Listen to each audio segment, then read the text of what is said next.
Tonight we are drawn into a world that no longer exists. A world before Olympus. Before thunderbolts flashed across mountain peaks. Before the names of Zeus, Hera, and Athena echoed through marble temples. Tonight you find yourself beneath an older sky. The air is warm and still. Stars shine with unusual brightness above endless valleys of silver mist.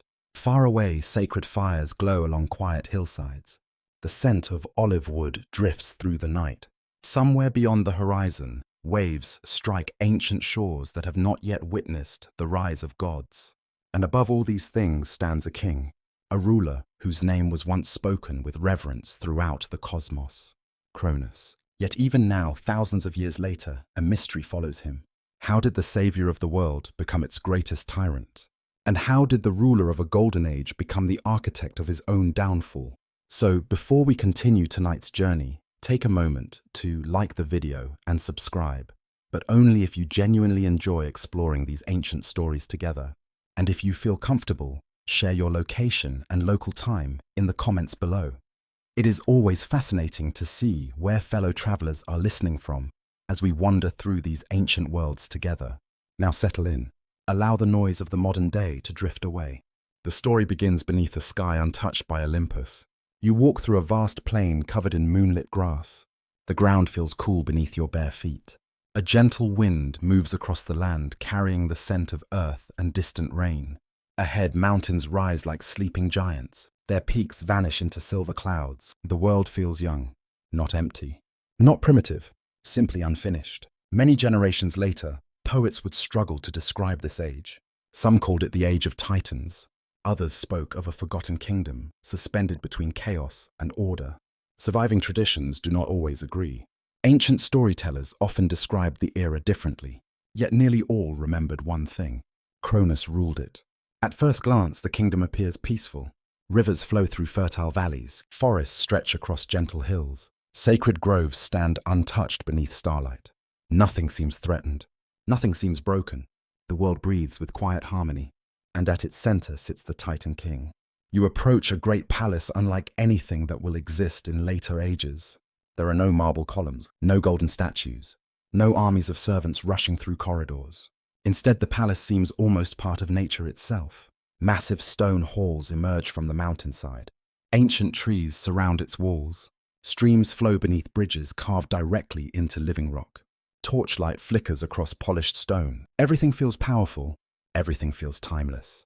Inside the great hall, Cronus sits upon a throne fashioned from dark crystal and ancient earth.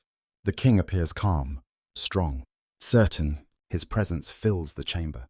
Even silence seems to obey him. The titans gathered around him speak with respect. Some speak with admiration, others perhaps with caution. For power often creates both. The king's eyes move slowly across his court. Nothing escapes his attention. Not a whisper, not a glance, not a hesitation. At this moment, few would question his authority. Why would they? His reign has brought prosperity. The harvests are abundant. The rivers remain generous. The stars follow predictable paths. The world appears balanced. Many ancient Greeks later imagined this period as a golden age, a time when suffering was rare, a time before warfare spread across the earth, a time when mortals lived closer to the divine. Some researchers believe these stories reflected humanity's longing for a lost paradise. Others suggest they preserved fragments of far older traditions. No one knows for certain. The mystery remains. Yet, as you observe the kingdom, another feeling slowly emerges. Something hidden beneath the peace. Something unseen. The sensation arrives like a distant storm beyond the horizon. Almost imperceptible, but impossible to ignore once noticed. The king is afraid, not visibly, not openly. The fear hides deep within him, like a crack beneath polished stone, like a shadow concealed beneath torchlight. For Cronus knows something others do not. Long before this peaceful night, another king ruled the cosmos. A king whose power once seemed eternal. A king who believed himself invincible. That king was Uranus, Cronus's father, and Uranus fell. You pause beside an open terrace overlooking the sleeping kingdom. The night wind brushes against your skin. Below, villages rest in darkness. Small sacred fires glow beside homes. Families sleep peacefully. Children dream beneath wool blankets. None of them know how closely their fate is tied to the thoughts of one ruler. Far above them all, stars burn silently. Ancient observers often believed stars carried messages from destiny itself. Certain lights were seen as warnings. others as promises. Tonight one star shines unusually bright. Its pale glow hangs above the distant mountains. Several Titan priests notice it. They exchange uncertain glances. No one speaks, yet everyone remembers old prophecies. In mythological traditions, prophecies rarely arrive to comfort. They arrive to disturb, to challenge, to transform. And somewhere in the deepest chambers of his palace, Cronus keeps memories he rarely allows himself to revisit. Memories of rebellion, memories of blood, memories of a son overthrowing his father. He understands something most rulers refuse to acknowledge. Power can be taken. Even the greatest throne can fall. Perhaps that knowledge made him wise, or perhaps it planted the first seeds of fear. The answer depends on which storyteller you believe. Ancient traditions often disagree. Some portray Cronus as a noble king corrupted by destiny. Others describe him as ambitious from the beginning. Both versions survived. Neither fully explains the man himself. You continue walking through the palace. The halls grow quieter. Torchlight softens. Shadows lengthen across stone floors. Eventually you reach a private chamber overlooking the sea. There stands the king alone. No servants, no guards, no advisors, only Cronus and the night. His gaze remains fixed upon the horizon. The ocean reflects moonlight like polished silver. Waves rise and fall far below the cliffs. The sound reaches him faintly, steady, endless, almost hypnotic. For a moment he seems less like a king and more like a weary traveler searching for answers. Then something unusual happens. A cold wind enters the room. The torches flicker. One extinguishes completely. Cronus slowly turns. The darkness deepens. Outside clouds drift across the moon. Ancient listeners would have recognized this immediately. A sign, an omen, a warning carried through the fabric of the world. Whether the event truly happened or emerged through generations of storytelling, no one can know. Yet the meaning remains powerful. Destiny has begun to move. The king simply does not know it yet. And far beyond his kingdom, hidden among mountains and caves, another thread of fate is already waiting to be woven. A thread that will one day unravel everything. But that story belongs to another night. For now, the Titan King stands beneath the fading moonlight, watching a peaceful world that still believes its golden age will last forever. And perhaps that is the greatest mystery of all. Not how kingdoms fall, but how little they suspect the ending has already begun. The night deepens. The wind that moved through Cronus's palace seems to linger long after the torches settle. Yet to understand the fear hidden within the king, you must travel much farther back. Back before the Golden Age. Back before the throne. Back before Cronus became ruler of the world. You find yourself standing beneath a different sky. The stars appear colder here. The earth feels less certain. Mountain peaks rise like jagged teeth against the darkness. The sea crashes violently against black cliffs. The world is older, wilder, and above everything reigns a power so immense that few dare question it. Uranus, the Sky Father, the ruler of heaven itself. His presence stretches across the cosmos. Ancient poets described him not merely as a god, but as the living sky. Every cloud, every star, every storm, part of his vast being. To most creatures, such power seems unimaginable. To young Cronus, it is simply the reality into which he is born. You walk through immense valleys illuminated by pale moonlight. The air smells of rain and stone. Far away, sacred rivers wind through untouched forests. Among these ancient lands live the Titans, great beings of enormous strength and divine ancestry.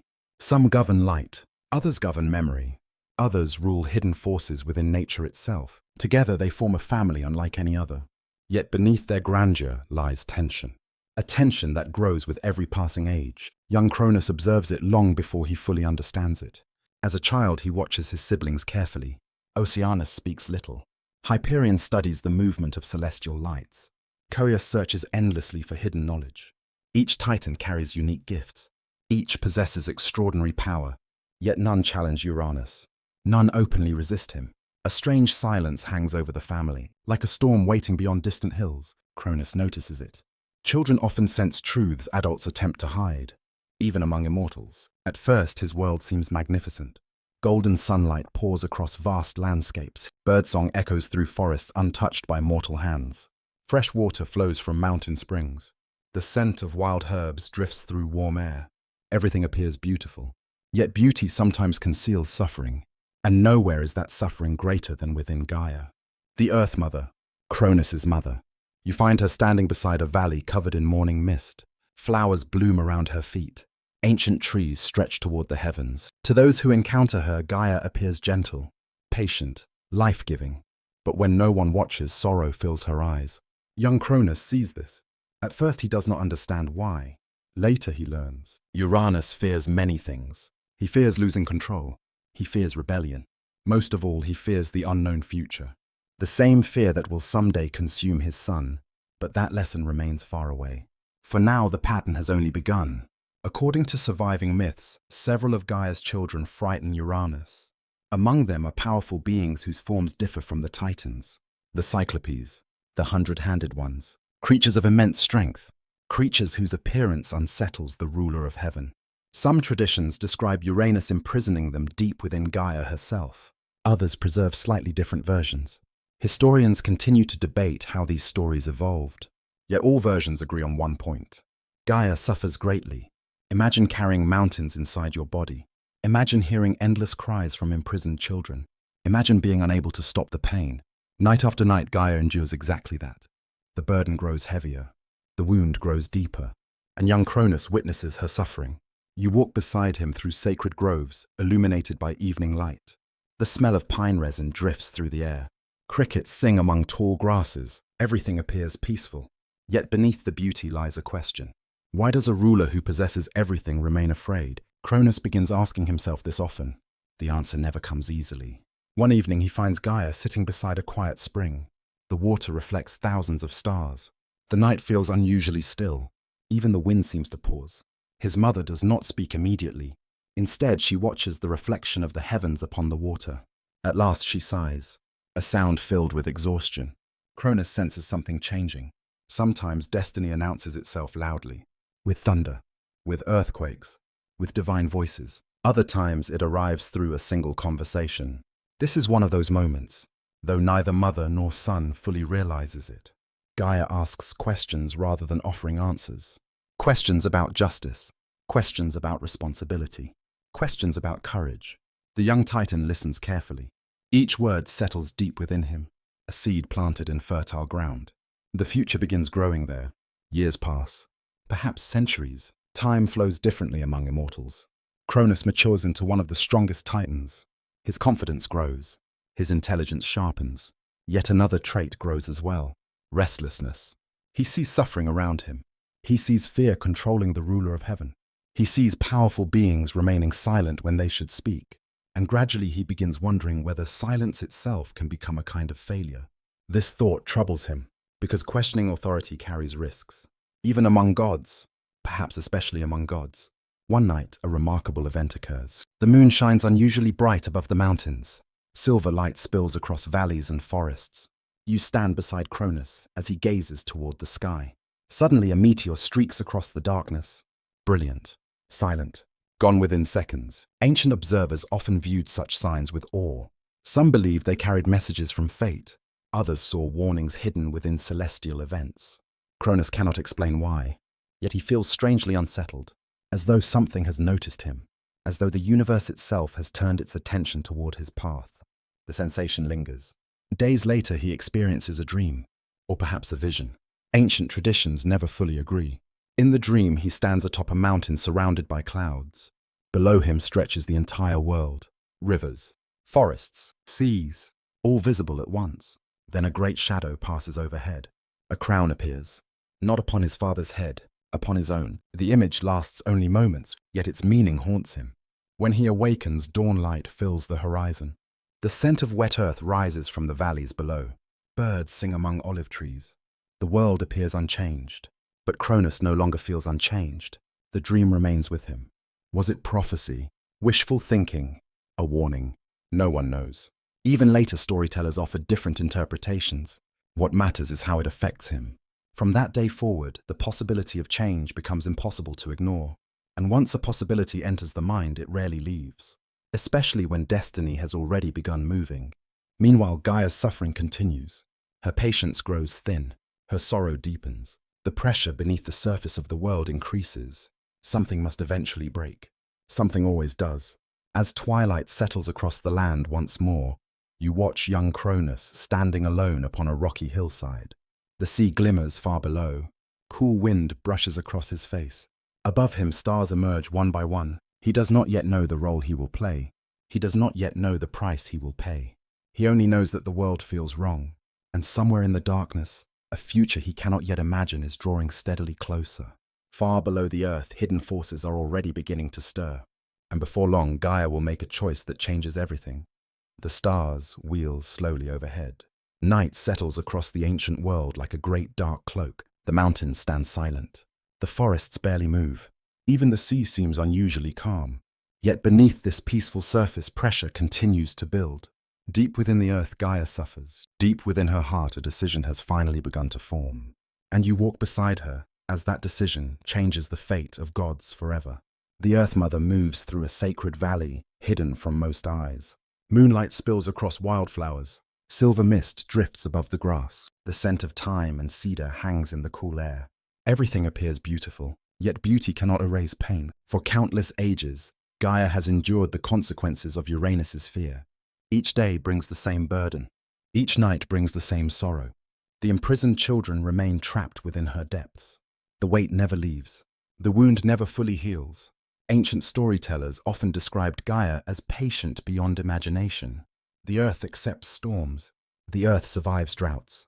The earth carries mountains. Yet even patience has limits, and Gaia has reached hers. You follow her toward a secluded grove surrounded by towering cypress trees. Their dark branches sway gently beneath the stars. A sacred fire burns at the grove's center. The flames crackle softly. Golden sparks drift upward into the night. One by one, the Titans arrive. Oceanus comes first, then Hyperion, then Coeus, then Creus, then Iapetus, then the others. Each Titan senses the seriousness of the gathering. No one speaks loudly. No one laughs. The atmosphere feels different, charged, expectant, as though the world itself is holding its breath. At last, Gaia steps forward. The firelight dances across her face. For a moment, sorrow fills her eyes. Then determination replaces it. She speaks of suffering. She speaks of injustice. She speaks of children imprisoned because their father fears what they might become. The Titans listen. The fire crackles. The wind moves softly through the trees. No one interrupts. When Gaia finishes, silence settles across the grove. A long silence. An uncomfortable silence, because everyone understands what she is truly asking. She is asking for rebellion. She is asking for resistance. She is asking someone to challenge the ruler of heaven. The request terrifies them. Even Titans fear consequences, especially when those consequences involve Uranus. One by one, the Titans lower their eyes. Oceanus remains silent. Hyperion says nothing. Others shift uneasily. No volunteer emerges. The sacred fire continues to burn. Its light flickers across anxious faces. Gaia waits. The silence grows heavier. Then one figure steps forward. Cronus. You watch him carefully. He is no longer a child. Strength fills his frame. Confidence shapes his posture. Yet uncertainty remains visible in his eyes. Because courage does not mean the absence of fear. Courage often means moving despite fear. Gaia looks at him. The firelight reflects between them. Neither speaks immediately. Perhaps both understand the significance of this moment. Perhaps both recognize that once a path begins, it cannot easily be abandoned. At last, Cronus answers. He will help. The words sound simple. Yet the cosmos seems to shift around them. A breeze sweeps through the grove. The flames suddenly flare higher. Several Titans glance toward the sky. Ancient listeners often viewed such moments as divine confirmation. A sign, an omen, a signal from fate itself. Whether the event occurred exactly as described matters less than what it represents. Destiny has found its champion. Yet uncertainty remains. Gaia herself cannot fully know where this path will lead. Neither can Cronus. That is the nature of prophecy. It reveals enough to inspire action, never enough to guarantee wisdom. The days that follow unfold quietly, secretly, far from Uranus's attention. Gaia prepares for rebellion, not with armies, not with speeches, but with a single weapon. According to myth, she fashions a great sickle from adamant, a substance harder than any mortal metal. Its edge gleams beneath torchlight. Its surface reflects moonlight like frozen water. You stand beside Cronus as Gaia presents it. The weapon feels heavy, not only in weight, in meaning, because once it is used, nothing will remain the same. Cronus accepts it. His hands close around the handle. The metal feels cold against his skin. A strange sensation passes through him, part determination, part dread, perhaps even grief. For despite everything, Uranus remains his father. The relationship is broken. The relationship is painful, but it exists. Ancient myths rarely present rebellion as simple. Neither does life. You can oppose someone and still carry complicated emotions toward them. Cronus learns this truth quickly. As the appointed night approaches, sleep becomes difficult. He wanders alone through forests illuminated by moonlight. The scent of pine fills the air. Owls call from distant branches. Streams murmur softly among stones. The world feels suspended between two futures. One where nothing changes. One where everything changes. Which future awaits? No one knows, not even the gods. One evening, another strange sign appears. The sky turns unusually red during sunset. Clouds glow like embers above the western sea. Several priests interpret the event as a warning. Others see promise. Still others disagree entirely. Ancient traditions preserve many interpretations. The uncertainty itself becomes part of the story.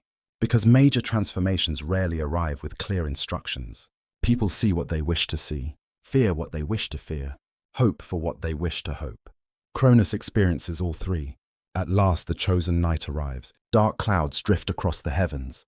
The air feels heavy. The earth seems unusually still.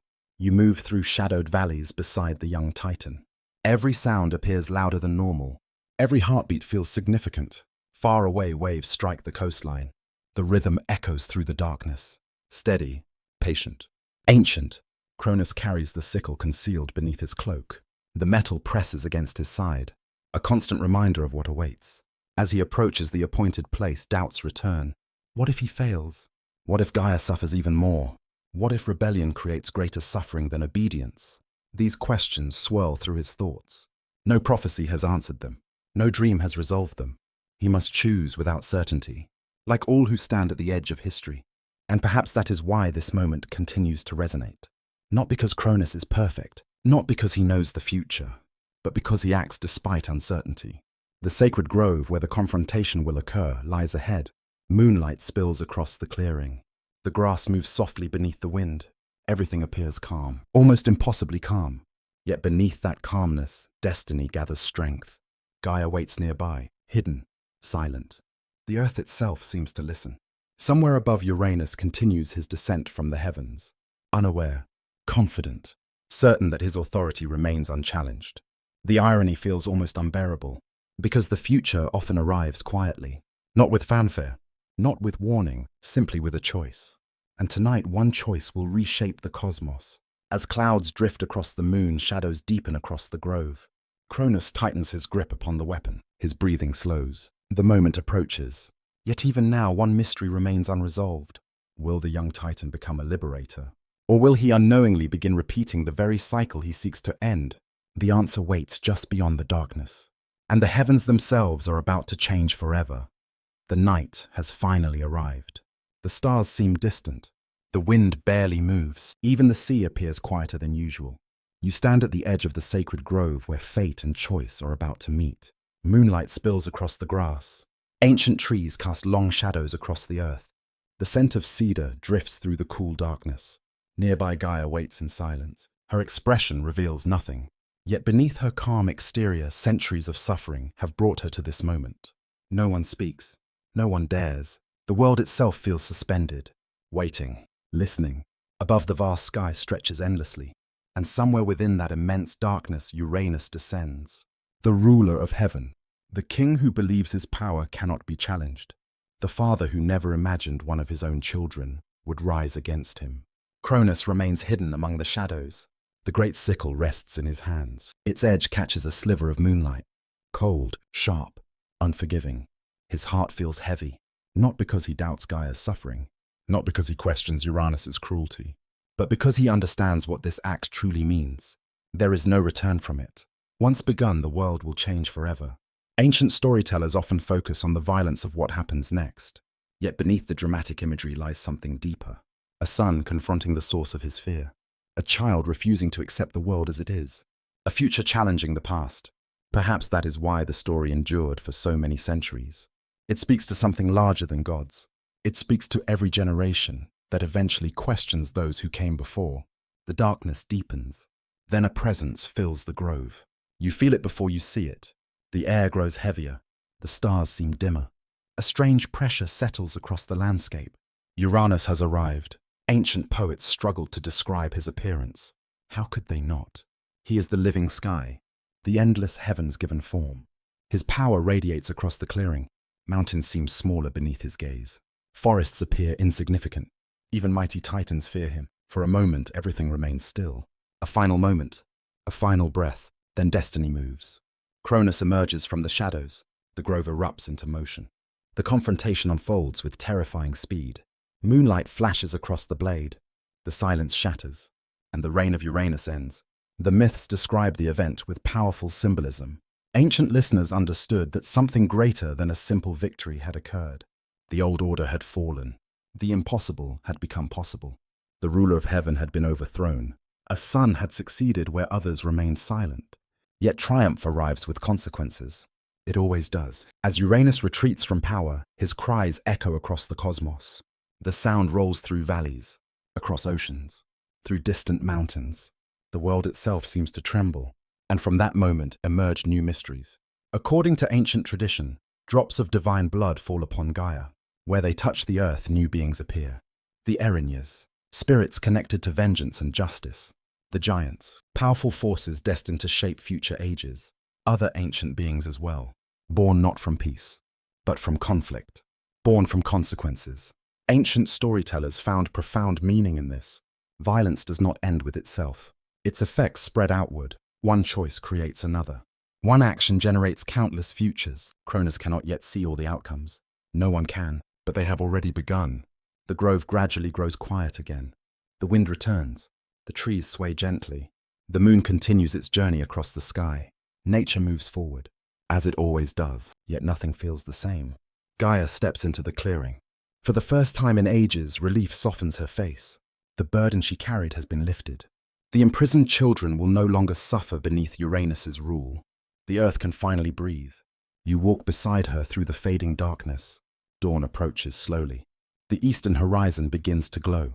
Birdsong emerges from distant forests. The scent of morning dew fills the air. A new age is beginning. Many myths describe this transition as the birth of hope. A chance for something better. A chance to build a more just world. Cronus believes this as well, at least for now. That detail matters, because later generations often remember only his failures. Yet in this moment, he genuinely appears determined to create something different. He has witnessed suffering. He has challenged oppression. He has risked everything. The future seems bright. The future seems full of possibility. And perhaps that is what makes the tragedy of his story so powerful. Great downfalls rarely begin with evil intentions. They often begin with noble ones. Days pass, then weeks, then years. The heavens reorganize themselves around a new ruler. The titans gather. Their conversations carry a different tone now. Hope replaces caution. Confidence replaces fear. The impossible victory has changed them all. Cronus gradually assumes responsibilities once carried by Uranus. At first, he handles them carefully, thoughtfully. You observe him listening to advisors, consulting with fellow titans, walking among sacred groves while considering difficult decisions. The young rebel appears to be growing into a wise king, at least from a distance. Yet subtle signs begin appearing. Small signs, easy to miss. One evening, while standing beside a cliff overlooking the sea, Cronus notices something unusual. A flock of birds suddenly changes direction, without warning, without visible cause. They turn away from the east, flying instead toward darkening clouds. The sight lingers in his thoughts. Days later, he experiences another dream. This time the image feels clearer, more unsettling. He sees a throne, his throne, and beside it stands a shadow. The shape remains indistinct, neither child nor adult, neither friend nor enemy, only a presence. Watching, waiting. When Cronus awakens, unease remains. Ancient audiences would immediately recognize the pattern. A warning, a prophecy still forming, a thread of fate not yet fully revealed. The dream reveals nothing specific. That is often how destiny works in myth. It offers fragments, never certainty. Questions, never complete answers. The uncertainty itself becomes the burden. For a ruler who has already overthrown one father, every warning carries special weight. Every strange sign feels personal. Every mystery feels dangerous. The seed of fear has not yet taken root. Not fully, but the soil has been prepared. Far away, sacred fires burn atop remote hills. Priests study stars. Seers interpret dreams. Some speak of a glorious age ahead. Others whisper of future upheaval. Ancient traditions preserve both possibilities. No one can yet know which vision will prove true. Not even Cronus. As evening settles once more across the world, you stand beside the new king upon a high mountain ridge. Below, rivers shine beneath the setting sun.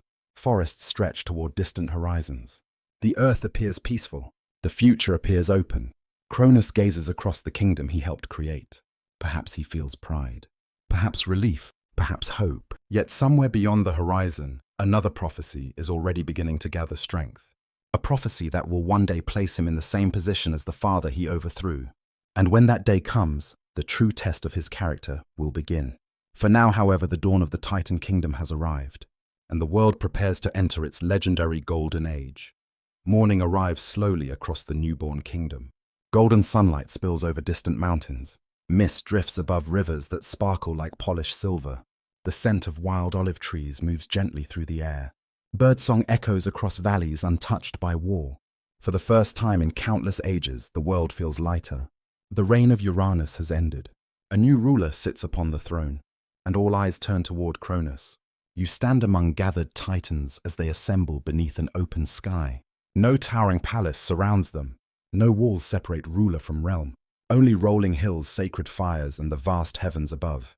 Ancient storytellers often emphasized this image. The first Titan king ruling close to nature itself, not separated from the world, part of it. Cronus rises before the assembly. The morning wind moves through his dark hair. Sunlight glimmers across the hills behind him. His expression appears thoughtful rather than triumphant. Perhaps victory still feels new.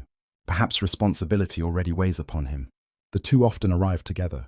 The Titans watch in silence, waiting, listening. The future seems uncertain, yet hopeful. Cronus speaks of balance. He speaks of justice. He speaks of ending fear. His words travel across the gathering like warm sunlight. Simple promises, powerful promises. Promises born from personal experience. After all, he remembers what it meant to live beneath a ruler who feared his own children. He remembers the silence, the suffering, the tension that lingered beneath every conversation. He wants something different. At least he believes he does. And so begins the age later generations will call the Golden Age. The phrase appears repeatedly throughout ancient traditions. A time when harmony flourished. A time when abundance seemed limitless. A time when mortals and divine powers lived closer together. The details vary from one source to another. Historians continue to debate how these stories developed. Some researchers believe they reflected memories of older agricultural traditions. Others see them as symbolic visions of an ideal society. Whatever their origin, the image remains remarkably consistent. Under Cronus, the world prospers. You walk through fertile valleys beneath clear skies. Fields stretch across the landscape. Fruit hangs heavily from branches. Streams run clean and cold. The scent of wheat drifts through warm afternoon air. Mortals labor less than future generations will. Nature appears generous, almost eager to provide. At night, villagers gather around sacred fires. Families share meals beneath star-filled skies. Laughter rises into the darkness. Children fall asleep listening to stories. The world feels secure. For many, this becomes the defining memory of Cronus, not the tyrant he will become, not the fearful king of later years, but the ruler who helped create peace, the ruler who gave the world a season of abundance. As you travel through the kingdom, signs of prosperity appear everywhere. Harbors welcome fishing boats. Olive groves spread across gentle hillsides. Shepherds guide flocks through mountain meadows. The scent of fresh bread drifts from village hearths. Everything seems to flourish beneath the Titan King's watch. And yet, even in paradise, shadows exist. You notice them first in quiet moments. Moments when celebrations end. Moments when conversations fade. Moments when Cronus finds himself alone. One evening, you walk beside him along a cliff overlooking the sea.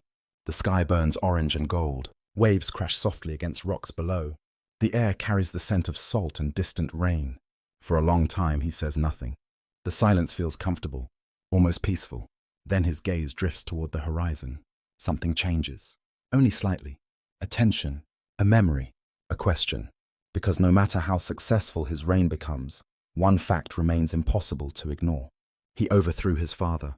The thought follows him everywhere. Not as guilt, not exactly, more as awareness. A constant reminder that power is never permanent. The lesson he learned through rebellion continues to shape him. Ancient myths often explore this idea. Those who rise through revolution rarely forget how revolutions happen. And sometimes that memory becomes its own burden. Far away another sign appears. A small one, easy to dismiss. A group of priests observes unusual behavior among sacred birds. Their flight patterns change unexpectedly. Several elders interpret the event as meaningful. Others disagree. Birds change direction all the time. Why search for hidden messages? The debate continues for days. Eventually, most people forget about it. Most people, not Cronus. The report lingers in his thoughts.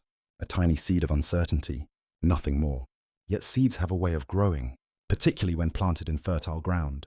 Months become years. Years become decades. The kingdom continues thriving. Cronus earns admiration from titans and mortals alike. Stories of his wisdom spread across the world. Visitors travel great distances hoping to glimpse the legendary ruler. Many leave impressed. He listens carefully, judges fairly, rewards loyalty, punishes cruelty. At least most of the time. You accompany him during journeys across the realm. He visits sacred groves beneath moonlit skies. He observes harvest festivals illuminated by torchlight. He walks among rivers where fishermen cast nets into sparkling waters. Everywhere he travels, people greet him warmly. And yet another transformation quietly begins. Responsibility changes him. Not dramatically. Not all at once. Gradually. Almost invisibly. Every decision carries consequences. Every dispute demands judgment. Every crisis requires leadership. The weight accumulates. Even immortals feel pressure. Perhaps especially immortals. Because their responsibilities never truly end. One night, while resting near a sacred fire, Cronus experiences a dream. The flames burn low. The stars shine brightly overhead. The scent of cedar smoke drifts through the darkness. Sleep comes easily. Then the dream begins. He stands alone upon an enormous plain. No mountains, no forests, no oceans, only emptiness. In the distance sits a throne, his throne. But someone else occupies it. The figure remains hidden by shadow. Impossible to identify, impossible to approach. As Cronus moves closer, the dream dissolves. He awakens immediately. The fire has nearly died.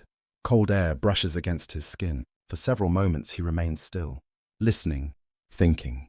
The dream unsettles him, not because it provides answers, because it provides none.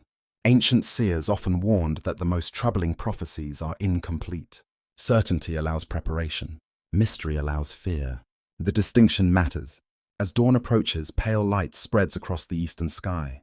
Birds begin singing among nearby trees. The world appears peaceful once more. Yet something has shifted. Very slightly, the dream joins earlier signs. The strange bird migrations.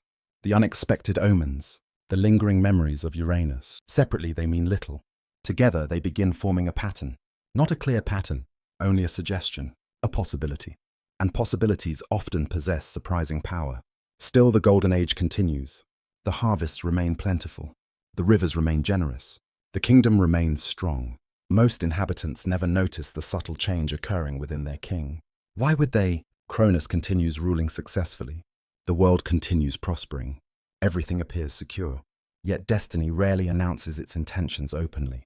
Instead, it whispers, through dreams, through omens, through quiet doubts carried on evening winds.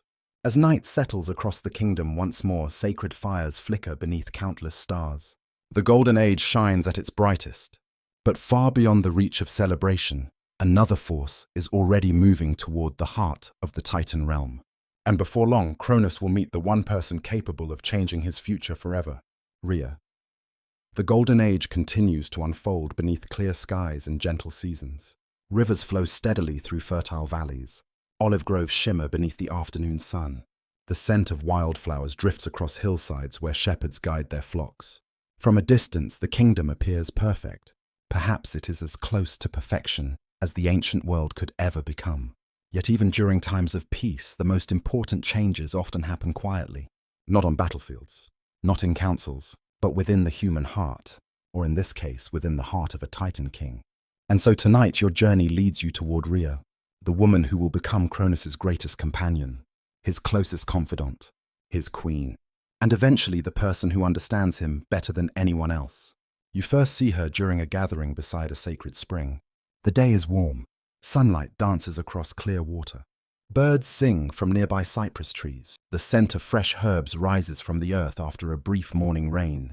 Titans have gathered to celebrate a successful harvest. Music drifts through the air. Laughter follows the breeze. Yet amid the festivities, one figure captures attention without seeking it. Rhea. Ancient traditions describe her as graceful and wise, not merely beautiful.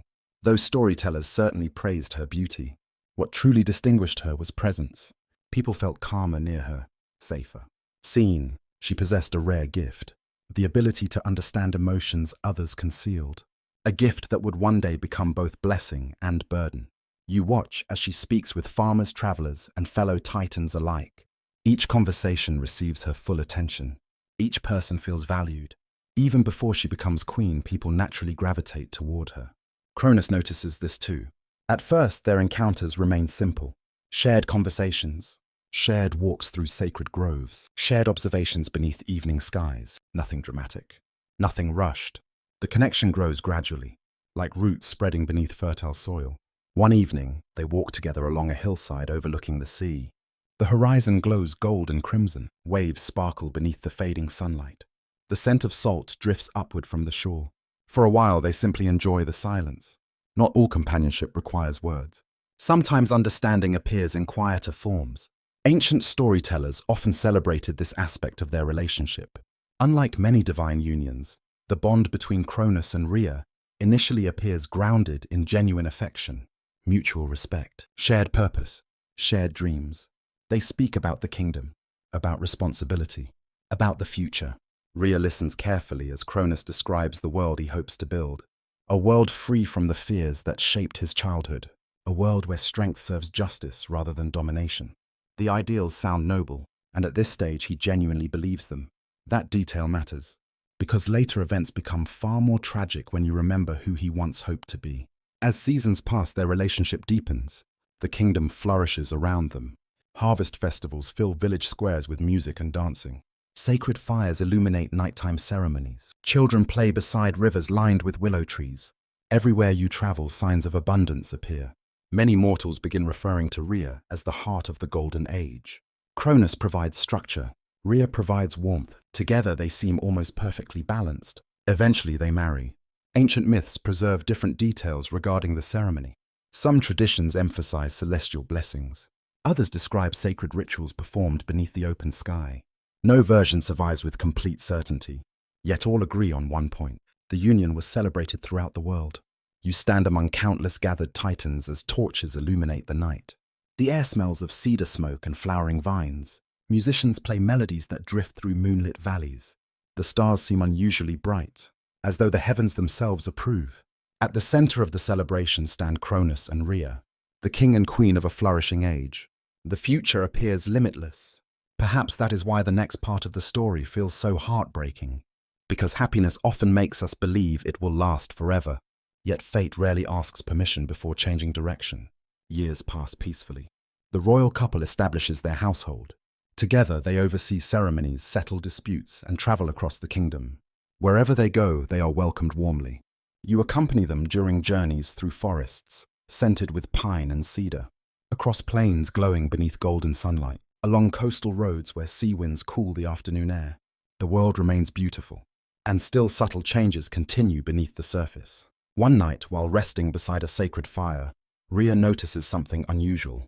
Cronus appears distracted, not distressed, not frightened, simply distant.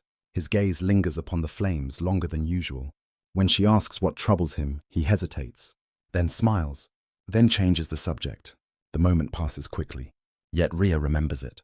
Because people who love one another notice small things, the details others overlook, the pauses, the silences, the thoughts left unspoken. Weeks later, another similar moment occurs. This time, they stand upon a terrace overlooking moonlit waters. The sea stretches endlessly into darkness. Stars reflect upon gentle waves.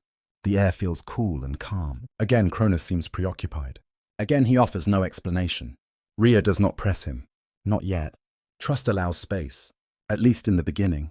Meanwhile, strange reports begin arriving from distant regions.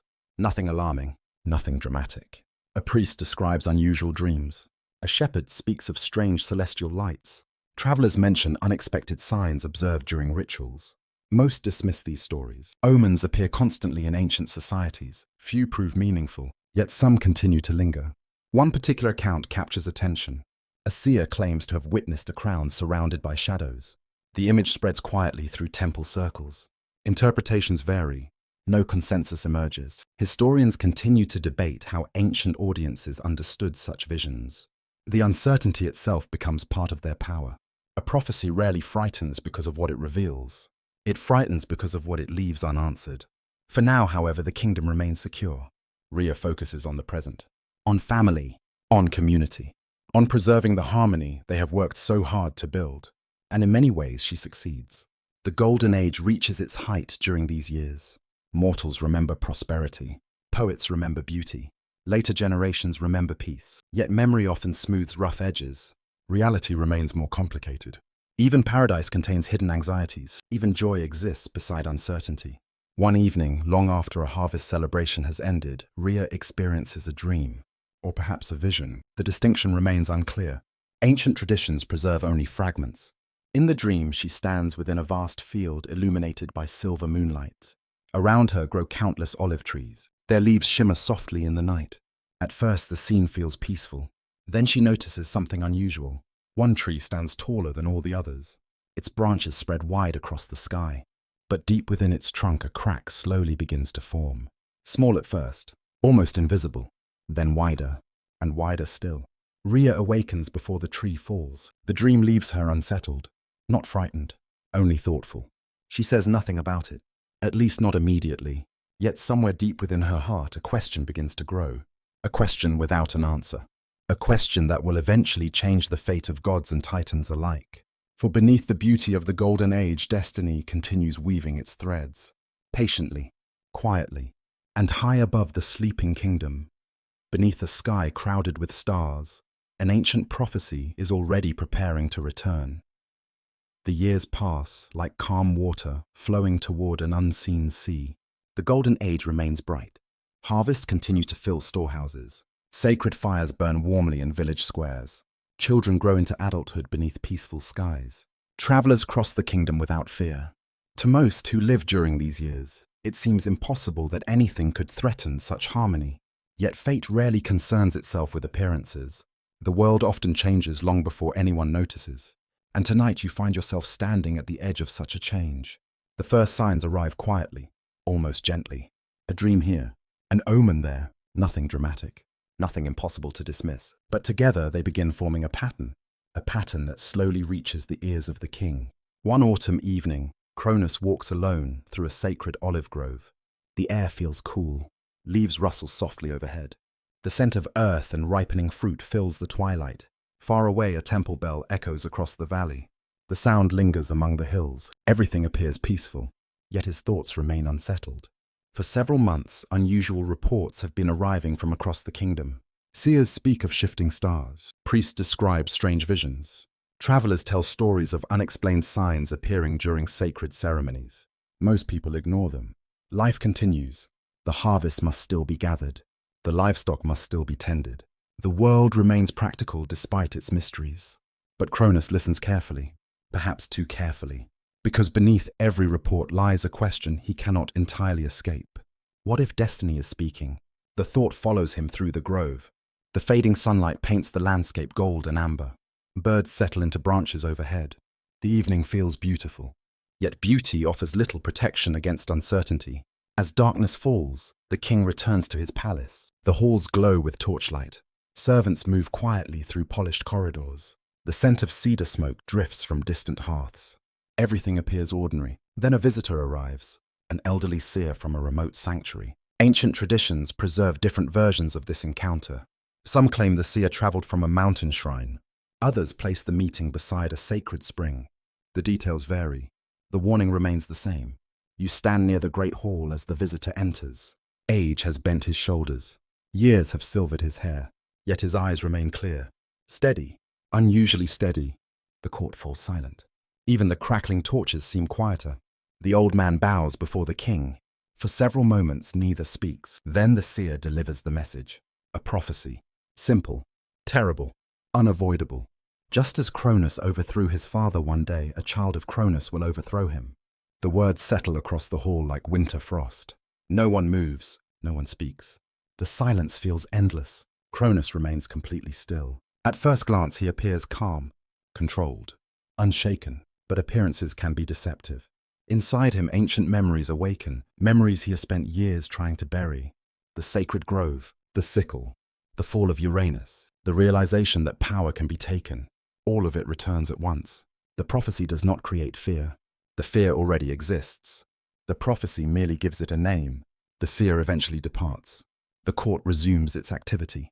Conversations begin again. Life continues. Yet nothing feels unchanged. Because once a possibility enters the mind, removing it becomes nearly impossible, especially when that possibility concerns loss. That night, sleep refuses to come. You find Cronus standing upon a terrace overlooking the sea. Moonlight reflects across the water. The waves rise and fall below the cliffs.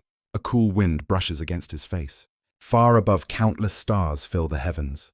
He studies them carefully, searching, wondering. Ancient rulers often looked toward the sky for answers. The stars appeared eternal, orderly, predictable. Human lives felt small beside them. Yet tonight, even the stars provide little comfort. The prophecy echoes endlessly through his thoughts. One of his children, not an enemy, not a rival kingdom, not a monster emerging from distant wilderness. His own child. The possibility feels deeply personal and deeply painful. Perhaps that is why it frightens him so much. Because betrayal by strangers can be understood. Betrayal by family wounds differently. The following days bring no peace. Instead, more signs appear. One morning, a sacred eagle refuses to land during a ritual. Another day, temple fires burn strangely blue. Elsewhere, a priest dreams of a throne surrounded by shadows. None of these events prove anything. Each can be explained, dismissed, forgotten. Yet together, they form a growing chorus of uncertainty. Ancient listeners would immediately recognize the pattern. Destiny is approaching, not quickly, not dramatically, patiently, like an incoming tide. Rhea notices the change almost immediately. She sees it in the way Cronus pauses during conversations, the way he stares into fires, the way his thoughts seem perpetually elsewhere. One evening, they sit together beside a marble fountain illuminated by moonlight. Water trickles softly into the basin. The scent of jasmine drifts through the garden. The atmosphere feels peaceful, yet tension lingers beneath the surface. At last, Rhea speaks. She asks what troubles him. For a moment, Cronus considers remaining silent. Then he tells her, not everything, not every fear, but enough. Enough for her to understand. Enough for concern to appear in her eyes. Rhea listens carefully. When he finishes, she remains quiet. The fountain continues its gentle song. The stars shine overhead. Finally, she speaks. Prophecies are uncertain. Dreams are uncertain. The future remains unwritten. Perhaps the warning will never come true. Perhaps destiny offers possibilities rather than certainties. Ancient philosophers would later debate this very question. Do prophecies reveal fate, or do they shape behavior that creates fate? The mystery remains unresolved. Cronus wants to believe her, truly. Yet belief proves difficult, because he remembers Uranus. His father also believed he could prevent the future. His father also feared what his children might become. The realization disturbs him. For the first time, he notices an uncomfortable similarity, a reflection, a pattern repeating itself. He pushes the thought away immediately. He is nothing like Uranus. Nothing. Or so he tells himself. Weeks become months. The prophecy refuses to fade. Instead, it grows. Not in power, in presence, like a shadow stretching across the floor as evening approaches. Every decision begins passing through its lens. Every future possibility seems connected to it. The burden becomes exhausting. One night, another dream arrives. This one feels different, more vivid, more immediate. Cronus stands within an enormous hall, his hall. His throne rises before him, but cracks spread across the floor, slowly, relentlessly. Then he hears footsteps, small footsteps, a child's footsteps. The sound echoes through the chamber, approaching, approaching, approaching. He awakens before seeing who approaches. The darkness of his room feels unusually cold. The dream leaves him trembling, not with fear alone, with certainty, or what feels like certainty. The distinction can be difficult to recognize. Outside, the first light of dawn begins touching the horizon. Birds stir among distant trees. The world prepares for another peaceful day. Yet inside the king, something has changed. A boundary has been crossed. The prophecy is no longer merely a warning. It has become an obsession, and obsessions rarely remain harmless for long. Far away, hidden beyond sight, destiny continues moving toward him. Patient, silent, unstoppable. And before long, the first child of Cronus and Rhea will enter the world, bringing joy, bringing hope, and awakening fears that neither parent can yet fully imagine. The prophecy settles over the kingdom like an invisible mist. Most people never notice it. The rivers continue flowing. The harvests remain plentiful. Children still laugh beside sacred fires. The world appears unchanged. Only a handful of individuals understand that something has shifted within the heart of the king. And among them, none understand it more clearly than Rhea. The months following the prophecy are filled with contradiction, joy and anxiety, hope and uncertainty, because Rhea is expecting a child, the first child of the royal household. Throughout the kingdom, the news is celebrated. Villages hold festivals. Offerings are placed upon altars. Priests light sacred fires beneath star-filled skies. Many see the coming birth as a blessing upon the golden age itself, a promise that peace will continue into future generations. You travel through the realm and witness the celebrations. The scent of fresh bread drifts through market squares. Musicians perform beside fountains and temples. Children weave flower crowns beneath olive trees. Everywhere anticipation grows, everywhere except within one heart. For while others celebrate the future, Cronus fears it. At first, he tries to resist. He truly does. You see him walking through palace gardens beside Rhea. You hear him speaking warmly about their child. You watch him smile during preparations. The affection is genuine. The love is genuine. That is what makes the tragedy so painful. The prophecy has not erased his humanity. It has begun battling against it. And every day the struggle grows harder. One evening you accompany him to a high cliff overlooking the sea. Twilight paints the horizon in shades of gold and crimson. The scent of salt drifts upward from the waves below. Far away seabirds circle above darkening waters. The scene feels peaceful, yet his thoughts remain restless. What if the prophecy is wrong? Part of him wonders. What if it is right? Another part replies. The questions chase one another endlessly. No answer arrives. Ancient myths often reveal an uncomfortable truth. Fear grows strongest when certainty disappears. A visible enemy can be confronted. An invisible future cannot. And so Cronus begins searching for control. People often do.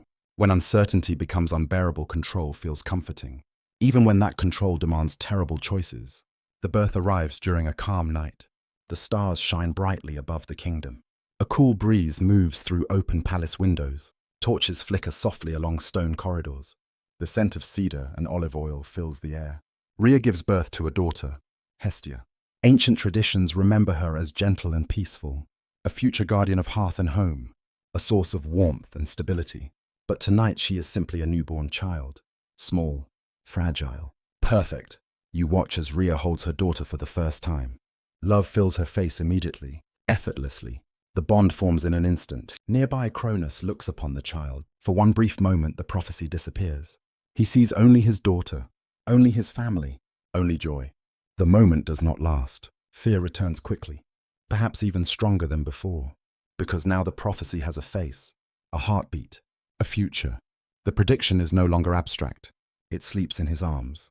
The hours that follow become some of the most important in mythology, not because of grand battles, not because of divine powers, because of a decision, a single decision, the kind that changes everything afterward. You find Cronus alone before dawn. The palace remains quiet. Most of its inhabitants sleep. Moonlight stretches across polished stone floors.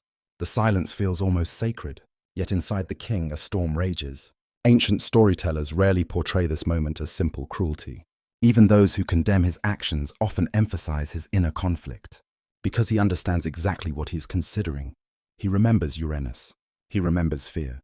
He remembers promising himself he would never become that kind of ruler. And yet, fear possesses a strange logic. It whispers. It persuades. It offers terrible solutions disguised as protection. The prophecy says a child will overthrow him. Remove the child. Remove the threat. The reasoning feels horrifying, yet frighteningly straightforward. That is why fear becomes so dangerous. It often disguises itself as practicality. Dawn approaches slowly. The eastern horizon begins to brighten. Birdsong stirs among distant trees. And before the sun rises, Cronus makes his choice. The choice that will define the rest of his life. The choice that will transform a beloved king into something darker. The myths describe the event with shocking simplicity. Cronus takes the child and swallows her. Even now, thousands of years later, the image remains disturbing. Ancient listeners felt the same discomfort. The act was never meant to feel normal. It was meant to feel wrong, profoundly wrong. Symbolically, many interpretations have emerged. Some scholars view the story as a metaphor for power consuming the future. Others see it as fear-devouring possibility. Still others interpret it through older religious traditions. No single explanation fully captures its meaning, perhaps because the image operates on many levels at once. What matters most tonight is not symbolism. It is consequence. The moment the choice is made, everything changes. Rhea's grief is immediate. The joy of motherhood vanishes almost instantly. Shock replaces happiness. Disbelief replaces celebration. She cannot fully understand what has happened, or why. The king offers explanations. The prophecy, the danger, the necessity. None of it helps. Fear may explain an action.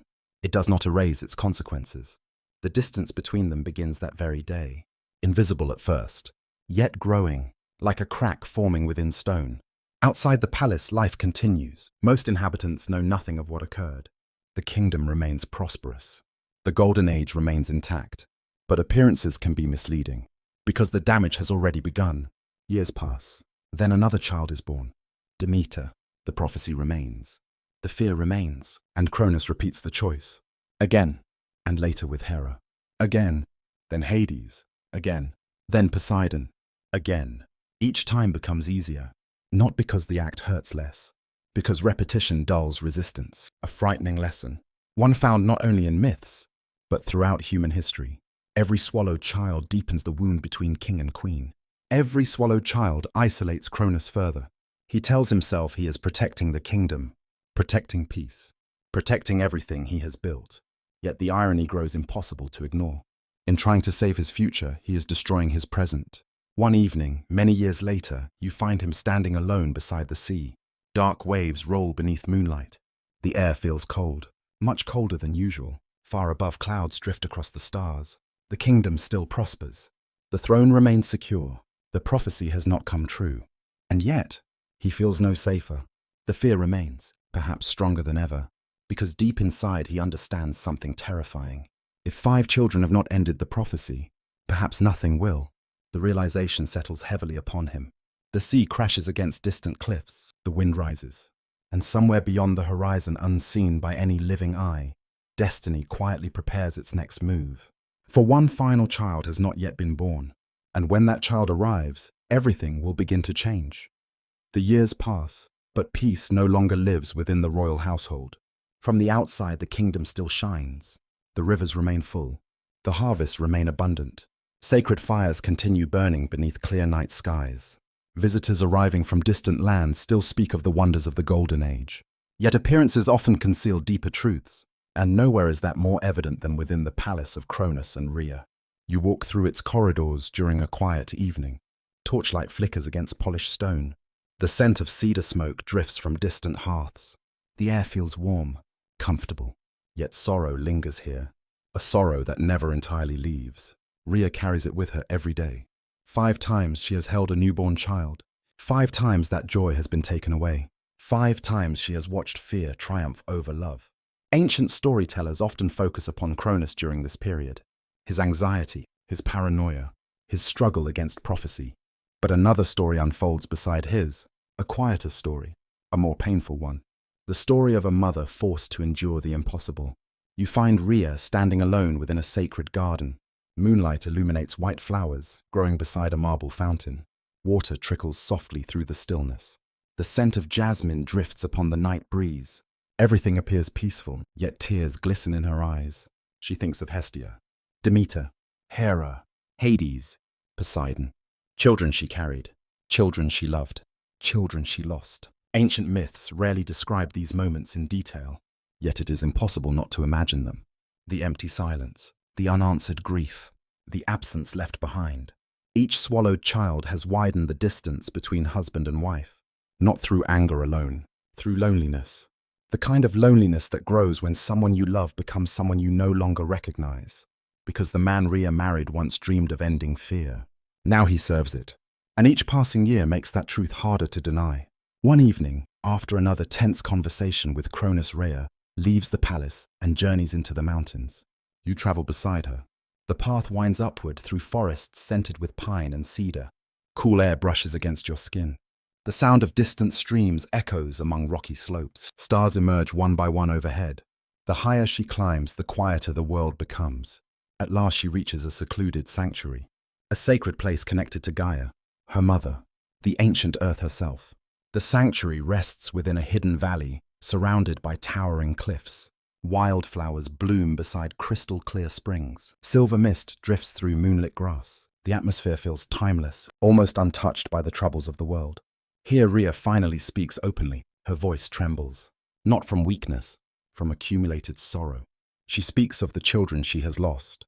She speaks of the fear consuming Cronus.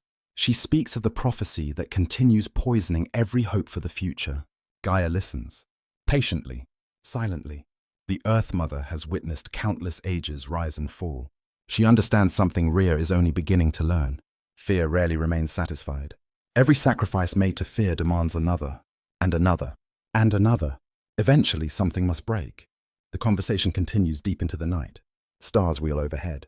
The scent of mountain herbs drifts through the cool darkness. Sacred fires burn softly nearby. Then Gaia reveals a possibility. A dangerous possibility. Perhaps the prophecy cannot be prevented. Perhaps it was never meant to be prevented. Perhaps the future must be allowed to unfold. The suggestion terrifies Rhea, not because she doubts its truth, because she understands what it requires. Resistance, deception, risk. For the first time, she begins considering a path she once thought impossible, protecting the next child, no matter the cost. The idea settles into her thoughts like a seed carried upon the wind. Days pass, then weeks, and eventually the news arrives. Rhea is expecting another child, the sixth child, the final child. Throughout the kingdom, celebrations begin once more. Most people know nothing of the quiet desperation behind the palace walls. They see only hope, only renewal, only another blessing upon the golden age. But Rhea sees something else, a final chance. Meanwhile, Cronus grows increasingly uneasy. The prophecy has never disappeared. If anything, it has become more powerful. The swallowed children have not brought peace. They have not ended his anxiety. They have merely delayed it, or so it seems. One night he experiences another dream. Ancient traditions preserve only fragments, yet the fragments remain striking. In the dream, he stands upon a great throne overlooking the world. Storm clouds gather overhead. The earth trembles beneath his feet. Then a bolt of brilliant light appears beyond the horizon, not descending, rising, rising toward him, rising toward the throne. Cronus awakens before the dream reaches its conclusion. His heart races. The darkness feels oppressive. And once again, certainty remains impossible. Only fear remains. The months pass. The child grows, and destiny draws nearer. At last the night arrives. A storm moves across distant mountains. Thunder rolls faintly through the darkness. Rain falls lightly upon forests and valleys. The scent of wet earth fills the air. Within a secluded chamber, Rhea prepares to give birth. Ancient traditions place the event in different locations. Some claim she traveled secretly to Crete beforehand. Others describe a more complicated sequence of events. The exact details remain uncertain. Yet all surviving versions agree on the essential truth. Rhea acts. At last she acts. The child is born. A son, Zeus. You watch as she holds him for the first time. Tiny fingers, steady breathing. A fragile life wrapped within blankets. Nothing about him appears extraordinary. Nothing suggests future greatness. And perhaps that is fitting. The most important figures often begin quietly. The storm continues outside. Thunder murmurs across distant peaks. The scent of rain drifts through open windows.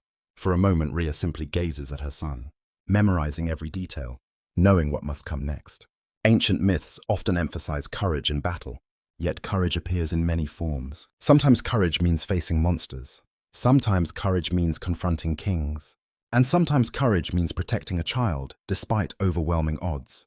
Rhea chooses courage. Following Gaia's guidance, she carries out a plan of remarkable simplicity.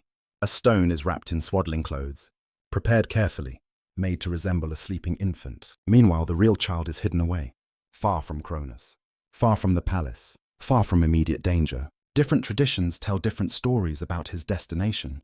Many place him in a cave upon Crete. Others preserve alternative versions. Historians continue debating these ancient variations. The mystery itself has become part of the legend. What remains certain is this: the child survives. The future survives. Hope survives. Soon afterward, the deception unfolds. Rhea presents the wrapped stone to Cronus. The moment feels unbearable. The king accepts what he believes is his newborn son. The prophecy stands before him, or so he thinks. Fear guides his actions once again. The familiar choice repeats itself. The stone disappears.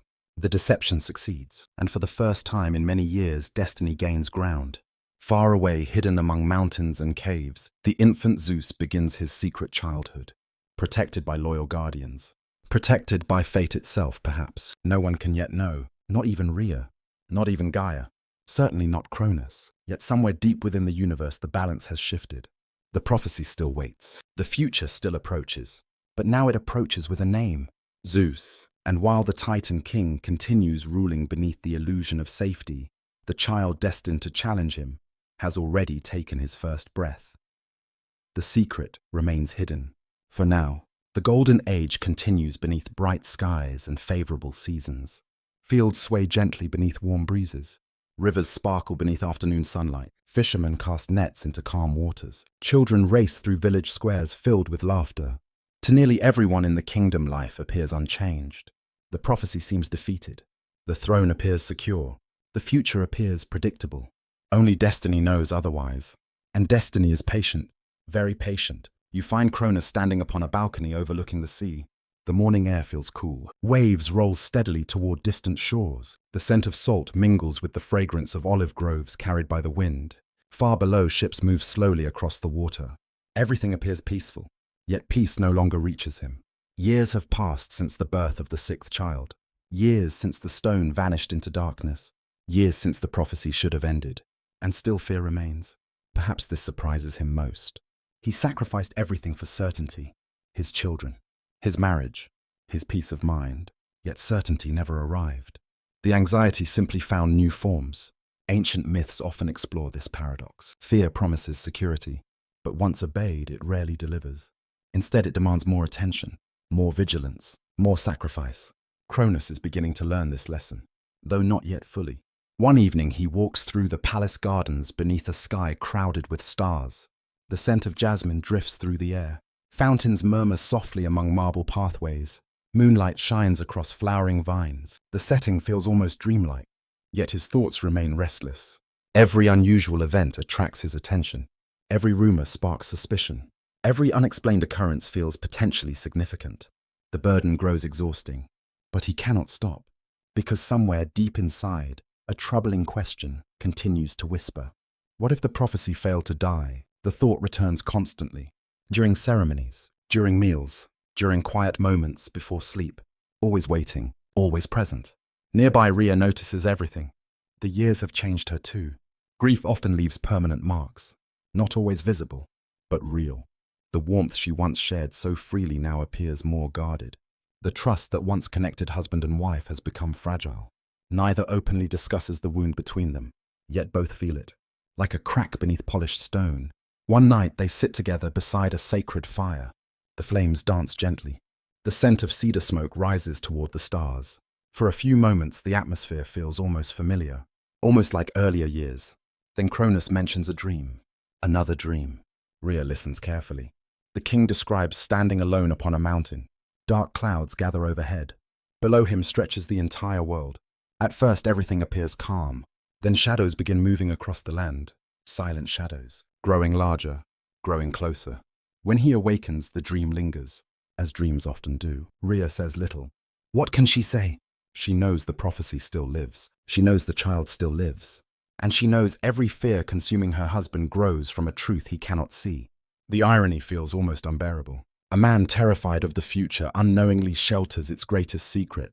The years continue passing. Meanwhile, far away from the Titan court, another story unfolds. A hidden story.